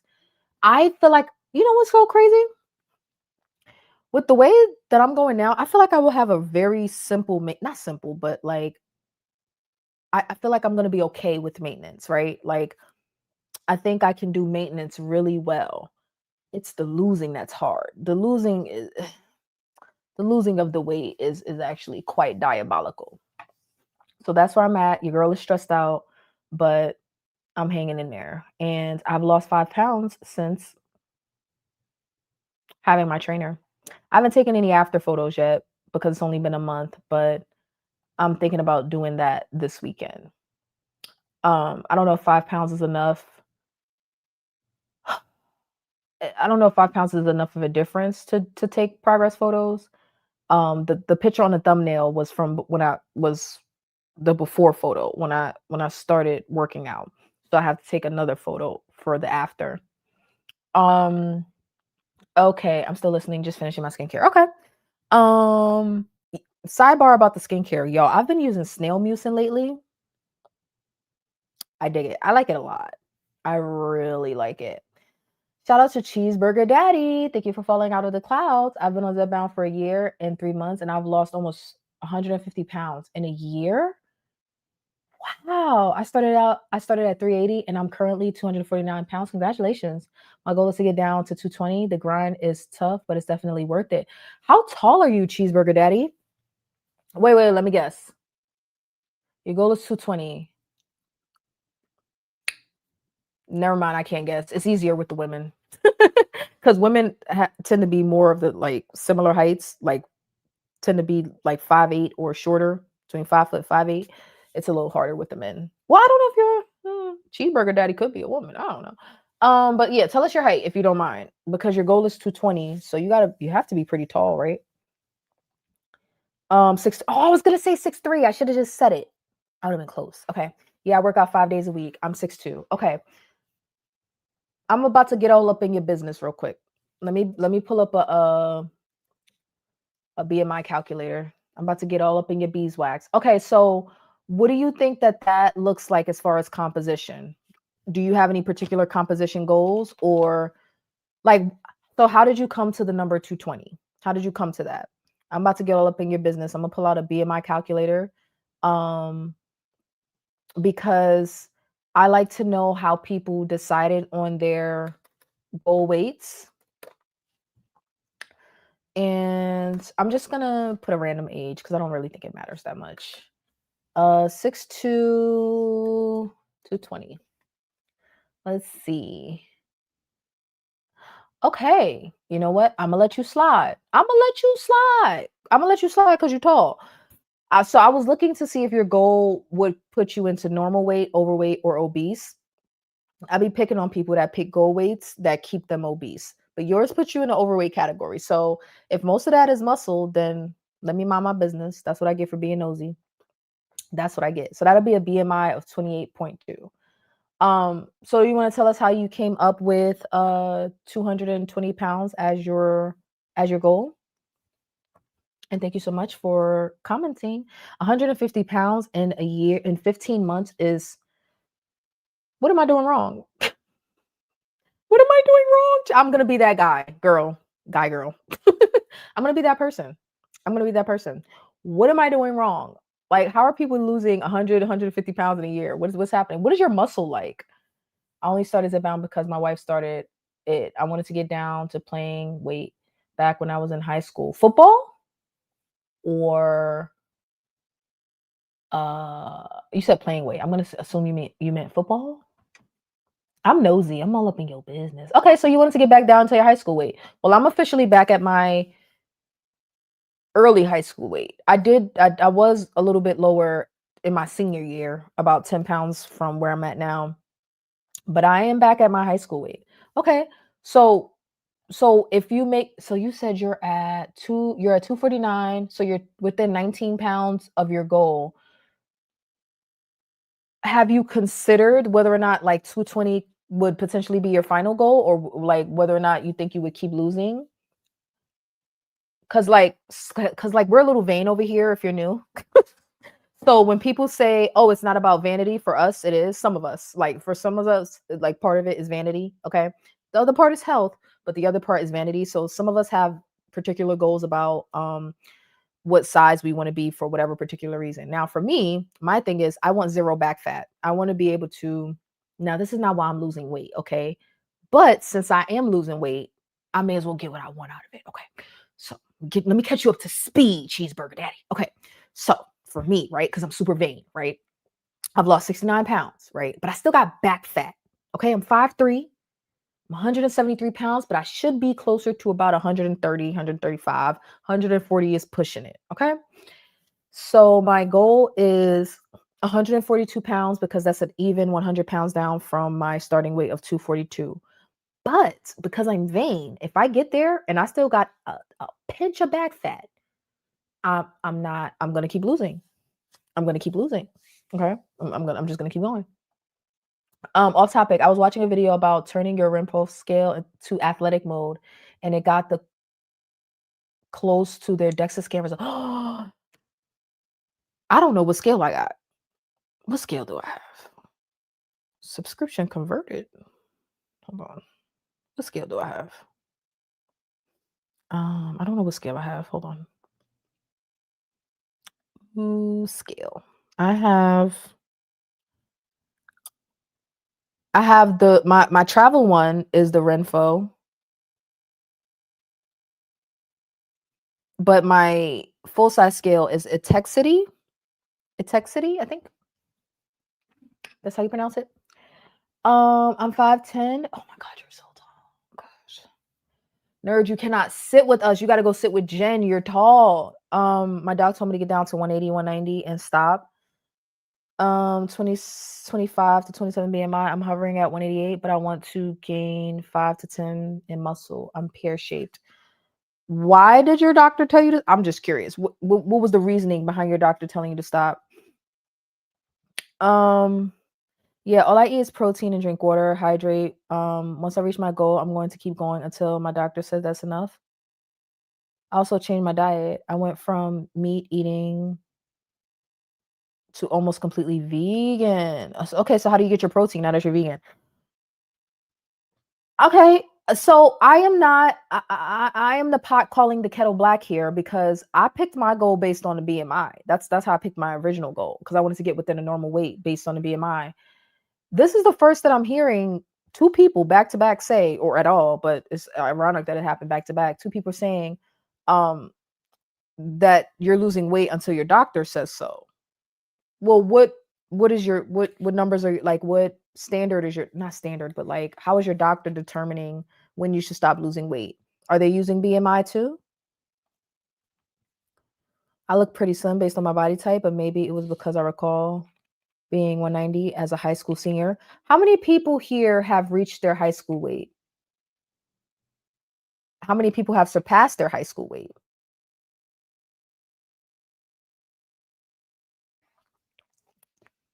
I'm currently at my high school weight, and I'll be here for at least another 10 more pounds. After that, I have no idea what my body, I mean, my body doesn't look anything now like it did in high school anyway. So, but once I get beyond 160, I have no idea what my body's gonna look like. My pediatrician at the time told me I'm technically overweight, but you don't need to lose any weight. You're good. And I remember that. I remember how I felt. So everybody's picking. So I think this is natural. Everybody picks, not everybody, but most people pick their goal weight based on what they remember at a particular time in their life. I definitely surpassed. I think I was in elementary school at 138, slim, thick, but BMI can be deceiving. Absolutely. 2 pounds from eighth grade weight. Hmm. Hmm. I don't know because I think the taller you are, the more BMI can be deceiving. But for the short girls, I'm gonna say like 5'6" and shorter. Even 5'6" can be a little tall for a female, but 5'5" and shorter, I feel like for us, we don't have a lot of wiggle room. We don't have a lot of wiggle room. But the reason I say that is because I'm team no extra weight. Okay. So let me do another poll. Let me do another poll. Hold on. So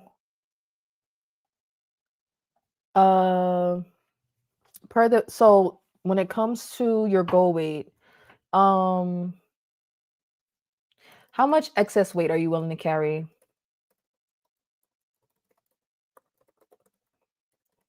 Comfortable with? Let's see, 5 pounds, none. No, let's do a range. Let's do 5 to 10 pounds. None. 15 to 20 pounds. Over 20 pounds.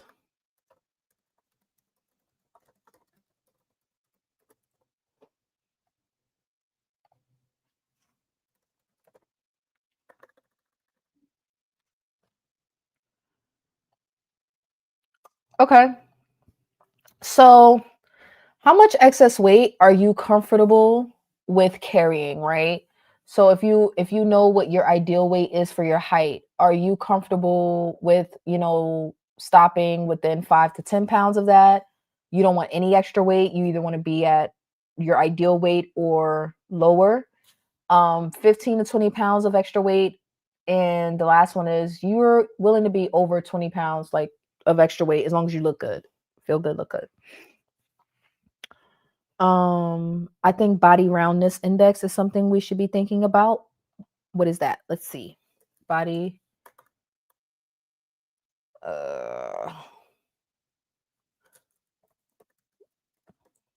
what is that? Body roundness index. Using a formula that incorporates your height and waist circumference and sometimes hip circumference. So that's more so concerning your shape rather than your actual body. It doesn't take into account body weight. Okay. My doctor using BMI and I'm going off my blood test results and I get most of my protein through beans, nutritional yeast, and some impossible meat products. Okay. By excess, you mean above BMI normal weight, right? Yes. So normal weight range, normal weight is a range in the BMI. So excess would be beyond the normal range, right? So whatever the higher end of the normal range is, beyond that. Okay. Okay. According to BMI, yes. According to BMI. I'm okay carrying 5 to 10 pounds over my weight as long as I feel good and my joints stay strong. Okay. For me, 25 to 30 pounds overweight with the right body composition. Okay. Why y'all acting so brand new, Kim and Nicole? According to BMI, you mean per the BMI, right? Y'all know I'm a BMI cheerleader. No, I'm just kidding. Not really, but yes, according to BMI. Because that's the standard that we have to work with. We don't have to like it, but when you go to the doctor, they're gonna be talking about it. Or I mean, they may not talk about it, but that's how some of us end up over 200 pounds because my doctor won't talk about it. But that's the standard we have for now. And I know it's flawed, but I'm not willing to throw the baby out with the bathwater. So to make it simple and make sure we're all using the same calculations and standards per the BMI, whether you like it or not, per those numbers, how much beyond that are you comfortable with being? I was just making sure, geez, no, y'all acting new, talking about some, okay, here she go with the BMI again. So what? Leave me alone. For me, 5 to 10 pounds is my answer. So the higher end of a normal weight range for me, I think is 139 or 140, something like that. So I'm not willing to be heavier than 150 pounds for me. And that has nothing to do with the way that I look, because I don't know how I'm gonna look at 140, 150 pounds. Um, at 173, I feel better and look better than I did at 242, but I still feel like I have a lot of weight. Like I don't want to be able to grab onto my stomach. To me, that's too much abdominal fat. BMI doesn't also account for, like Nerd was saying, if you carry your weight more so in your hips. But I wouldn't even, me personally, I don't want the extra weight to land there either. I don't want the extra weight anywhere. I don't want it, like, if it's gonna land, I would rather it land evenly. But like if it's 5 to 10 pounds, but 20 for me at my height would just be too much. I don't care how much people talk about being thick or full or big bone. At 5'3", female, 20 pounds over 140 pounds is too much. And I know that because I'm already, like, I'm within 30 pounds. I know that by the time I lose another 10, I'm not going to be like, oh yeah, this is, no, my thighs are still so heavy. Like when I do certain workouts, it's still heavy lifting my thighs. I don't want that experience. I still have a lot of abdominal and back fat. I have a lot of torso fat. I don't want that. I don't want that. So even though my goal is 142 pounds, if I still have excess torso fat, I will keep losing weight. Nope, I don't want it. It has to go. It has to go. It has to go. 173 is the top of my normal range. You are a tall Amazon girly. I love the tall girlies, but y'all can't sit with us because, like, I don't want to have to look up at you. I don't want to have to be like, oh, hello, Nerd and Jen. Oh my gosh, and Kim. Like, I don't want to have to look up at y'all. Okay. All right. So now that I'm done with my shenanigans, y'all continue to catch up with each other and Cheeseburger Daddy. Welcome Cheeseburger Daddy to the chat. I hope you subscribe. I want to get into this video right now. I'm not familiar with the channel. This is somebody, well, the title is The Most Toxic Wife Ever in My 600-Pound Life, and he's reacting to this particular couple. Now, he's not going to necessarily play the episode from beginning to end. He's going to be giving the highlights and talk about how their relationship ended up. The reason why I wanted to talk about this is because y'all was trying to tell me that the divorce rates are higher when one person loses weight in a relationship. And y'all mentioned that about the 600-pound life people, but I'm like, I don't recall seeing that. And turns out y'all are right. But I don't recall seeing that during like the original episode. So I'm assuming this happens after, like in their where are they now type of, updates or whatever. So yeah, we're going to get into their before, their during, and their after. Okay, now I have a little bit of a spoiler, like because somebody was telling me about this, but hold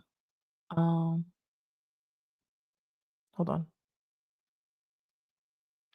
Sorry, 1 second, y'all. January 12th to 16th. What? Sorry. My current, I didn't mention, sorry, sidebar, y'all. I'm at a house sit right now. And the homeowner's texting me for future house sits, but I don't know my schedule. Hold on. I don't know my schedule. Hold on. Give me a second, y'all. Let's see. January.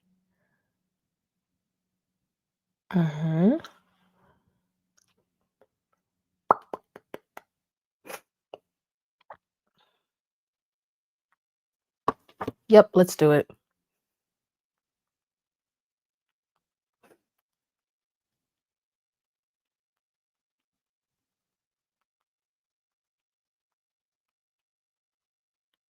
Sorry.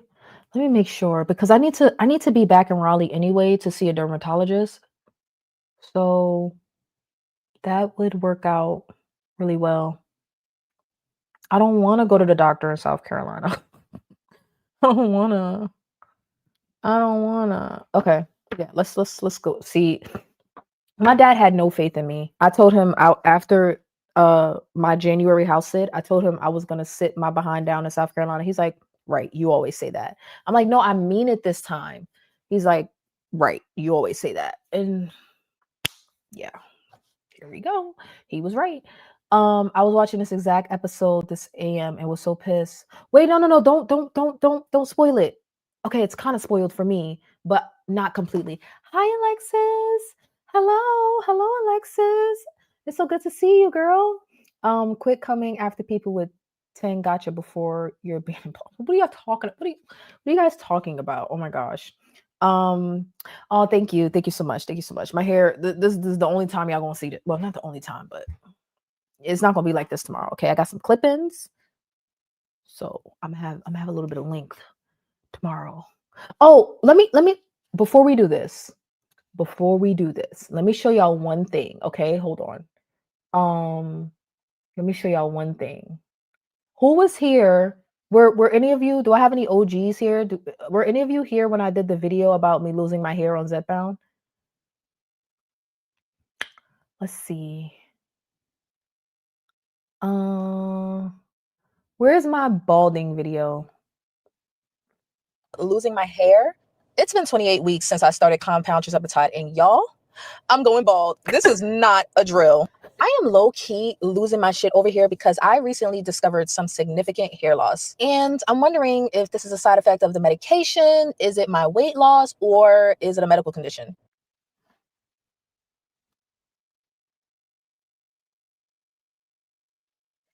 Y'all, tirzepatide was making me bald. Okay. So y'all watch this and let me know if y'all think I was being a bit dramatic. But my hair was and has been thinning. Like you can't really tell now. But yeah. It's quiet because I had to remove the audio, the music from the video.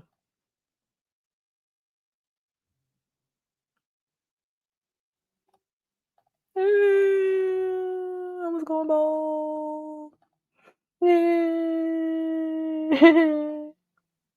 I should do a follow-up to this.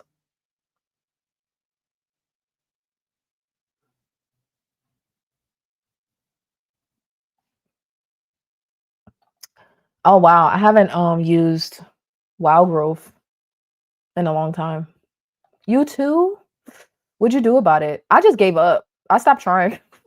I just kept wearing braids over and over.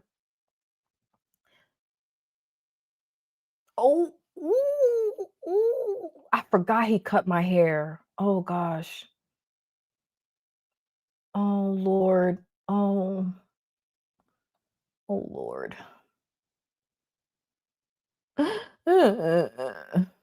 Look, y'all.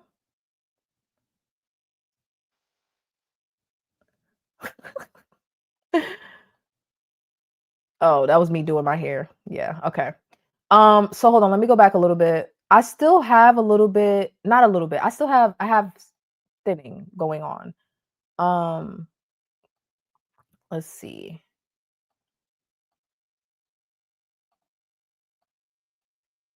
I still have, hold on.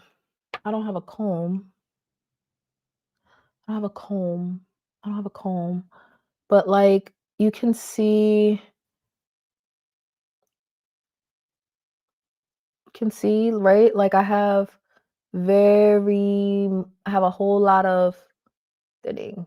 It's not nearly as bad, but it's all around the hairline. Um, Still, and of course I can't show you the back, but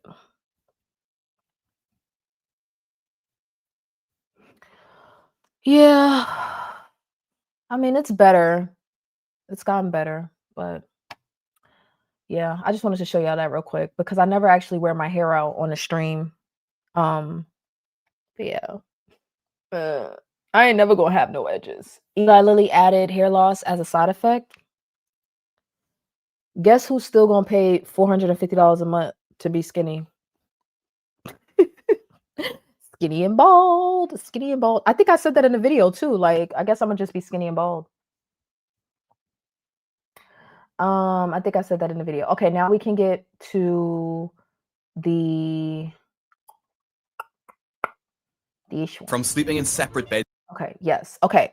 All right. So I'm going to try to talk as little as possible because he's already doing the reacting. This ain't Jubilee, so maybe they're not going to kick me off, okay? If I knew how to blur out the actual images, I think I would have a better shot. So maybe I'll just take it on and off of the screen. But let's see how far we get. It's because they're too fat to fit in one, to one of the couple actually losing their life because of their weight, and the other finding new love with another My 600 Pound Life star. The story of Vianney and Alan is one of the biggest roller coasters I've ever covered on My 600 Pound Life. This episode features not one but two stars, 35-year-old Vianney and her partner, 51-year-old Alan. Their 16-year age gap has caused some controversy after the show, but it is not as controversial as their journey on the show. With their weight unknown, the couple aren't even sure how obese they actually are. Okay, sidebar. You have a secondary insurance? No, I have marketplace insurance as my primary. My health insurance alone is $400 a month, $415 to be exact, and it does not cover Zepbound, and I don't qualify for Manjaro through my insurance, so I pay an additional $450. It just dropped from $500. They lowered the price by $50 through Lily Direct. No, my insurance, I actually haven't looked into a secondary insurance because I'm not trying to pay more than I already pay. But yeah, I don't get insurance through my employer. I get it through the marketplace, and it's several $100s a month. Don't remind me that I'm suffering. Don't remind me that I spend basically $1,000 a month on healthcare for no reason. It costs money to look this good. Let me stop. But yeah, oh God. I was listening to my video where I was talking about them compounding prices of like $179, $279. Lord. I'm moving to Boston to get health insurance, Jen. Move over. You got yourself a new roommate. It's not just in parts of my body, it's everywhere. Food has become the only part of Alan and Vianney's life that they actually enjoy. And honestly, that's just so depressing to hear. It's a vicious cycle, because in order to change their life and start anew, they need to give up the one thing that they love the most. Food means so much to them that it's the first thing they think of when they wake up, and rush their entire morning routine so that Alan can start making breakfast as soon as possible. After I'm done helping VNA. Okay, can I so what do y'all, okay, I've heard this a lot. I've heard this a lot about like with the 600 Pound Life episodes, like they can't wait for breakfast, like they can't wait. Do y'all think that's out of hunger, or is it like the dopamine hit of the food? I've seen this one. Have you seen how it turned out, like after they lost the weight? Like did you see how that turned out? Because that's where they're gonna get through. He's gonna get through the introduction and all of that, but this is more so the important part is what happens after the surgery. It's the same one from this morning. Y'all were watching this on Delilah channel? Is that what you're saying? I'm sorry. I'm sorry. Let me just put this out there. Let me just put this out there. We're going to be talking about redefining hunger tomorrow, Delilah, because sometimes we struggle with what hunger is. Listen. Okay, how many of you have gotten to the point where you needed to sit down to cook?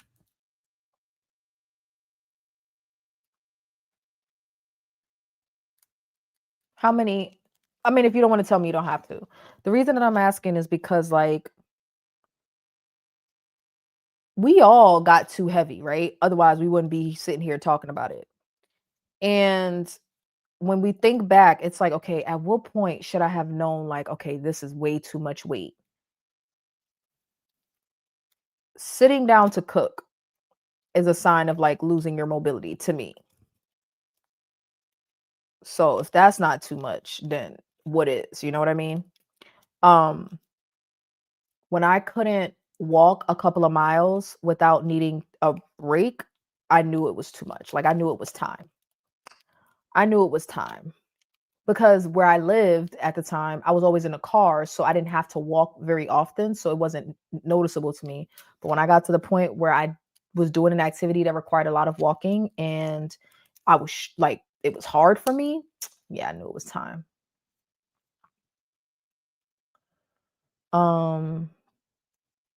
Perhaps I was on my way. Yeah, needing to sit more often. Needing to sit more often than usual. I never got to watch the one you sent me. I watched this like last week, unless it's an updated one. Is this new? Is this a new couple? Is that After you dropped out of school, Alan started okay? Does anyone have this relationship with their partner now? Like or before? The sitting and the eating? Has anyone gained weight with their partner? I guess is a better question. I have not experienced that. I feel like when I gain weight, I've gained weight by myself, even if I was in a relationship, even if we were living together, I was like gaining weight solo, dolo. Has anyone like gained weight the same time as your partner? Maybe that would make losing it together easier as well. hanging around with a bad crowd. He used to go out and steal cars. When he eventually got caught, he spent 18 months in prison. After his release, Alan was a 20-something-year-old with no high school diploma, a criminal record, and a body weight of over 400 pounds. He was practically unhireable. So instead of making a change, Alan just stayed at home, locked himself away, and ate himself up all the way to 500 pounds by the time he was in his 30s. During that time, Alan met Vianney on a dating site, and they've been together Okay. What do we think is broken for a person to get to 500 pounds? Like, what do we think is not working? Is it their appetite? Is it their mental health that might be suffering? Are they just hungry all the time, physically hungry because their stomach is stretched out? Are they chasing something? Are they running? What do we think leads a person? Because you start to feel pain before 500 pounds. You start to feel exhaustion. You start to feel limited mobility. You start to feel all of these things. So what do we think pushes a person to continue all the way to 600 pounds? My husband gained weight when we first got married too, but I have always weighed more than him until last week. Yay, Zep. Oh yeah. I that's something else that I forget often, that like I've always weighed more than everybody I've ever dated ever. And then when I started weighing less than Tommy, I did not celebrate that enough. I did not. eating so much So I wonder if Sushi Fitness is still here, because she says she missed that high from the overindulging. And I wonder if this is part of what she was talking about. Like when life's got you down and you're able to eat something that just makes you feel so much better. Hold on, my mic is, oops. Sorry, y'all. My mic is dying. Hold on. Okay. I wonder if this is part of what she was talking about.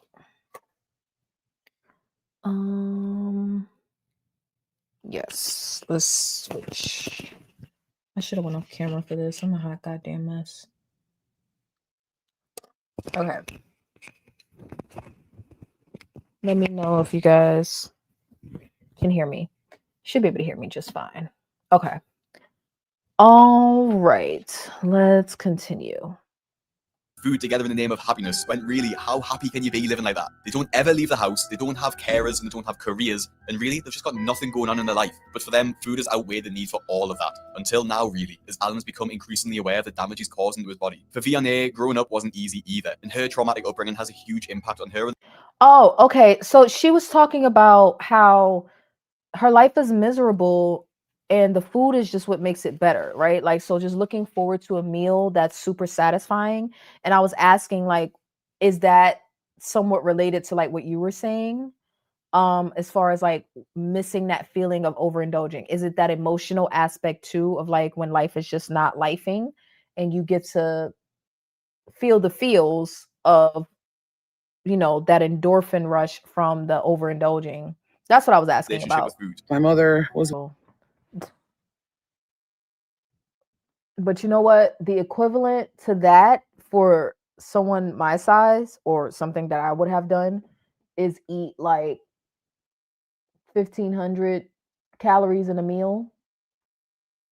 like, let's say I have a meal that's, let's say 800 to 1,000 calories, but I don't stop there. I have the drink, the sugary drink. I have some sort of cake or cookies after. That's easily 1,500 calories, you know?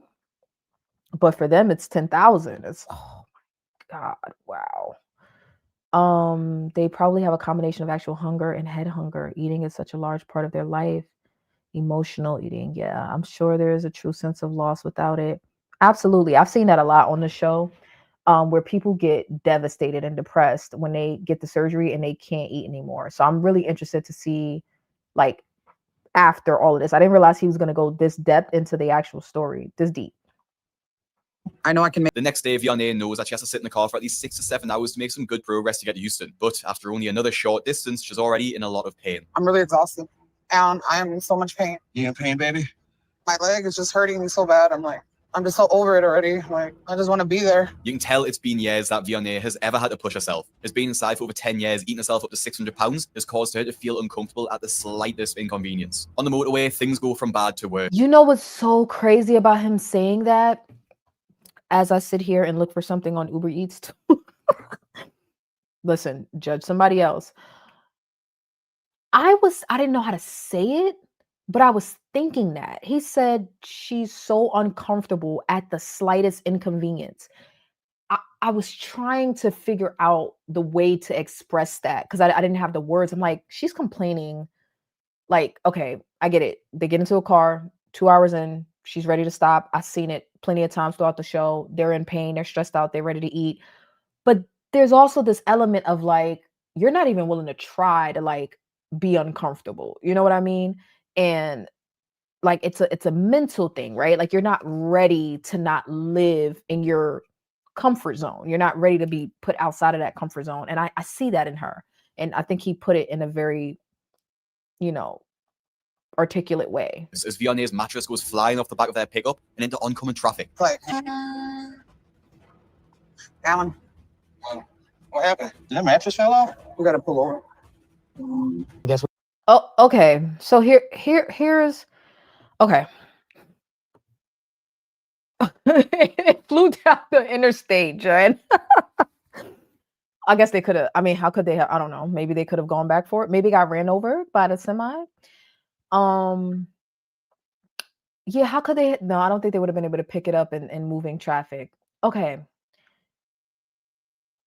The reason that this part was it kind of like took me aback was because there's something about this like mentality of irresponsibility. Now, hear me out. I have heard people right. Okay. Nicole says they spent all their money on food plus can't get a hotel or send their people back home. Right. Okay. So now I have heard now, okay. Now this is going to be a little longer than I anticipated because now we're about to get into some okay. Now here's the I really want to charge my mic. I'm going to get up in a second and put it on the charger. But here's the thing. I've heard people say, and it didn't register until this moment. I have heard people say thin people or people that were bigger that lost weight when they're talking about, you know, your body is like the first impression and it tells people something about you, but they specifically say that it tells people that I'm disciplined and that I take care of myself and that I'm responsible and I'm this and that. And I'm just like, is that really what that says? Like, I mean, I get what you mean, but I don't really look at a fit person and think, oh, they're so responsible. They're so fit. Okay.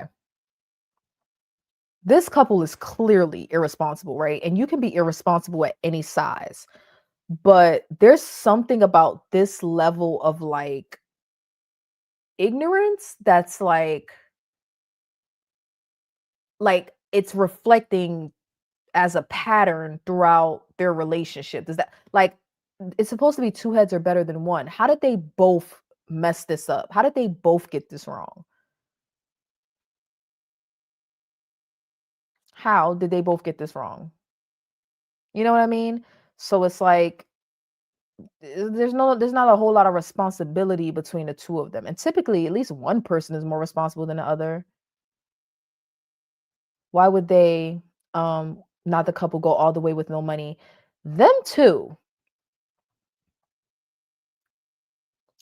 I mean, I wouldn't do this. I was raised to not go anywhere with no money, but I could see if they're like, oh, just help us out, we're gonna pay. But yeah, but like, where's your money though? Like, where's your money? I don't know. I don't We're not know. eating, bro. Hello. Man, we're stuck out here. They don't have no money. The place is closed, so we got to sleep in the truck. I am so furious, Thank you, Tiffany. Thank you so much, girl. Hey, girl. pissed off right now. You just don't know. Hello. Delilah says, even at my biggest, I knew better than to. Hold on. Oops. Okay. I knew better than to eat my gas and housing money. Yeah, it speaks to a level of like not only irresponsibility, but like you really don't have a fear of consequences if it's not occurring to you to one, make sure you can get into the apartment at your destination, but two, like there's no sense of like double checking or planning. Like they're kind of just winging everything. To me, they seem to behave like addicts. Everything revolves around the fix of food, chasing the next high, low frustration tolerance, etc. That's a good point, Kim. That is a good point. That is a wonderful way to put that. That's where that irresponsibility kicks in. Okay, yeah. Because addicts don't think about what bill needs to be paid or what responsibility needs to be met. They care about their fix. And if they got to choose between their fix and a responsibility, for the most part, they're going to choose the fix.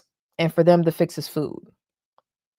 But I got to sneak, not to put all the blame on her, but I got a sneaking feeling that like she's behind a lot of this. Like I don't know how to really express it, but she's the one that's stressed out. She's the one that's like she has the most anxiety. She's the one that's like ready to eat at the drop of a dime. It kind of seems like he's following her, like he's following her lead. I don't know, y'all. I'm trying to find me some wings. Don't judge me. Don't judge me. I didn't eat dinner. Whatever. Couple are confident they can fit pretty much everywhere else inside the apartment. Their companions offload their belongings, but that seems to only last for so long, as Alan sneaks out and gets a sweet treat when he's supposed to be on the diet. It's still important to me that we do this together. But when I go out to run errands, Oh no. Did my stream end? Oh. Hold on, let me see.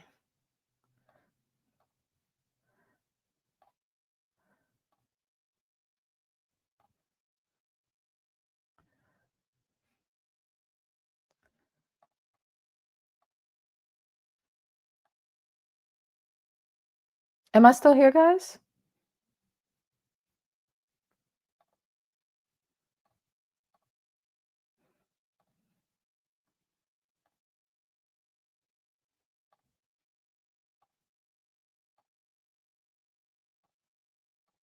Oh, I'm still here on the vertical. Y'all gonna be mad at me. Okay, let me end this one and come back. Sorry, guys.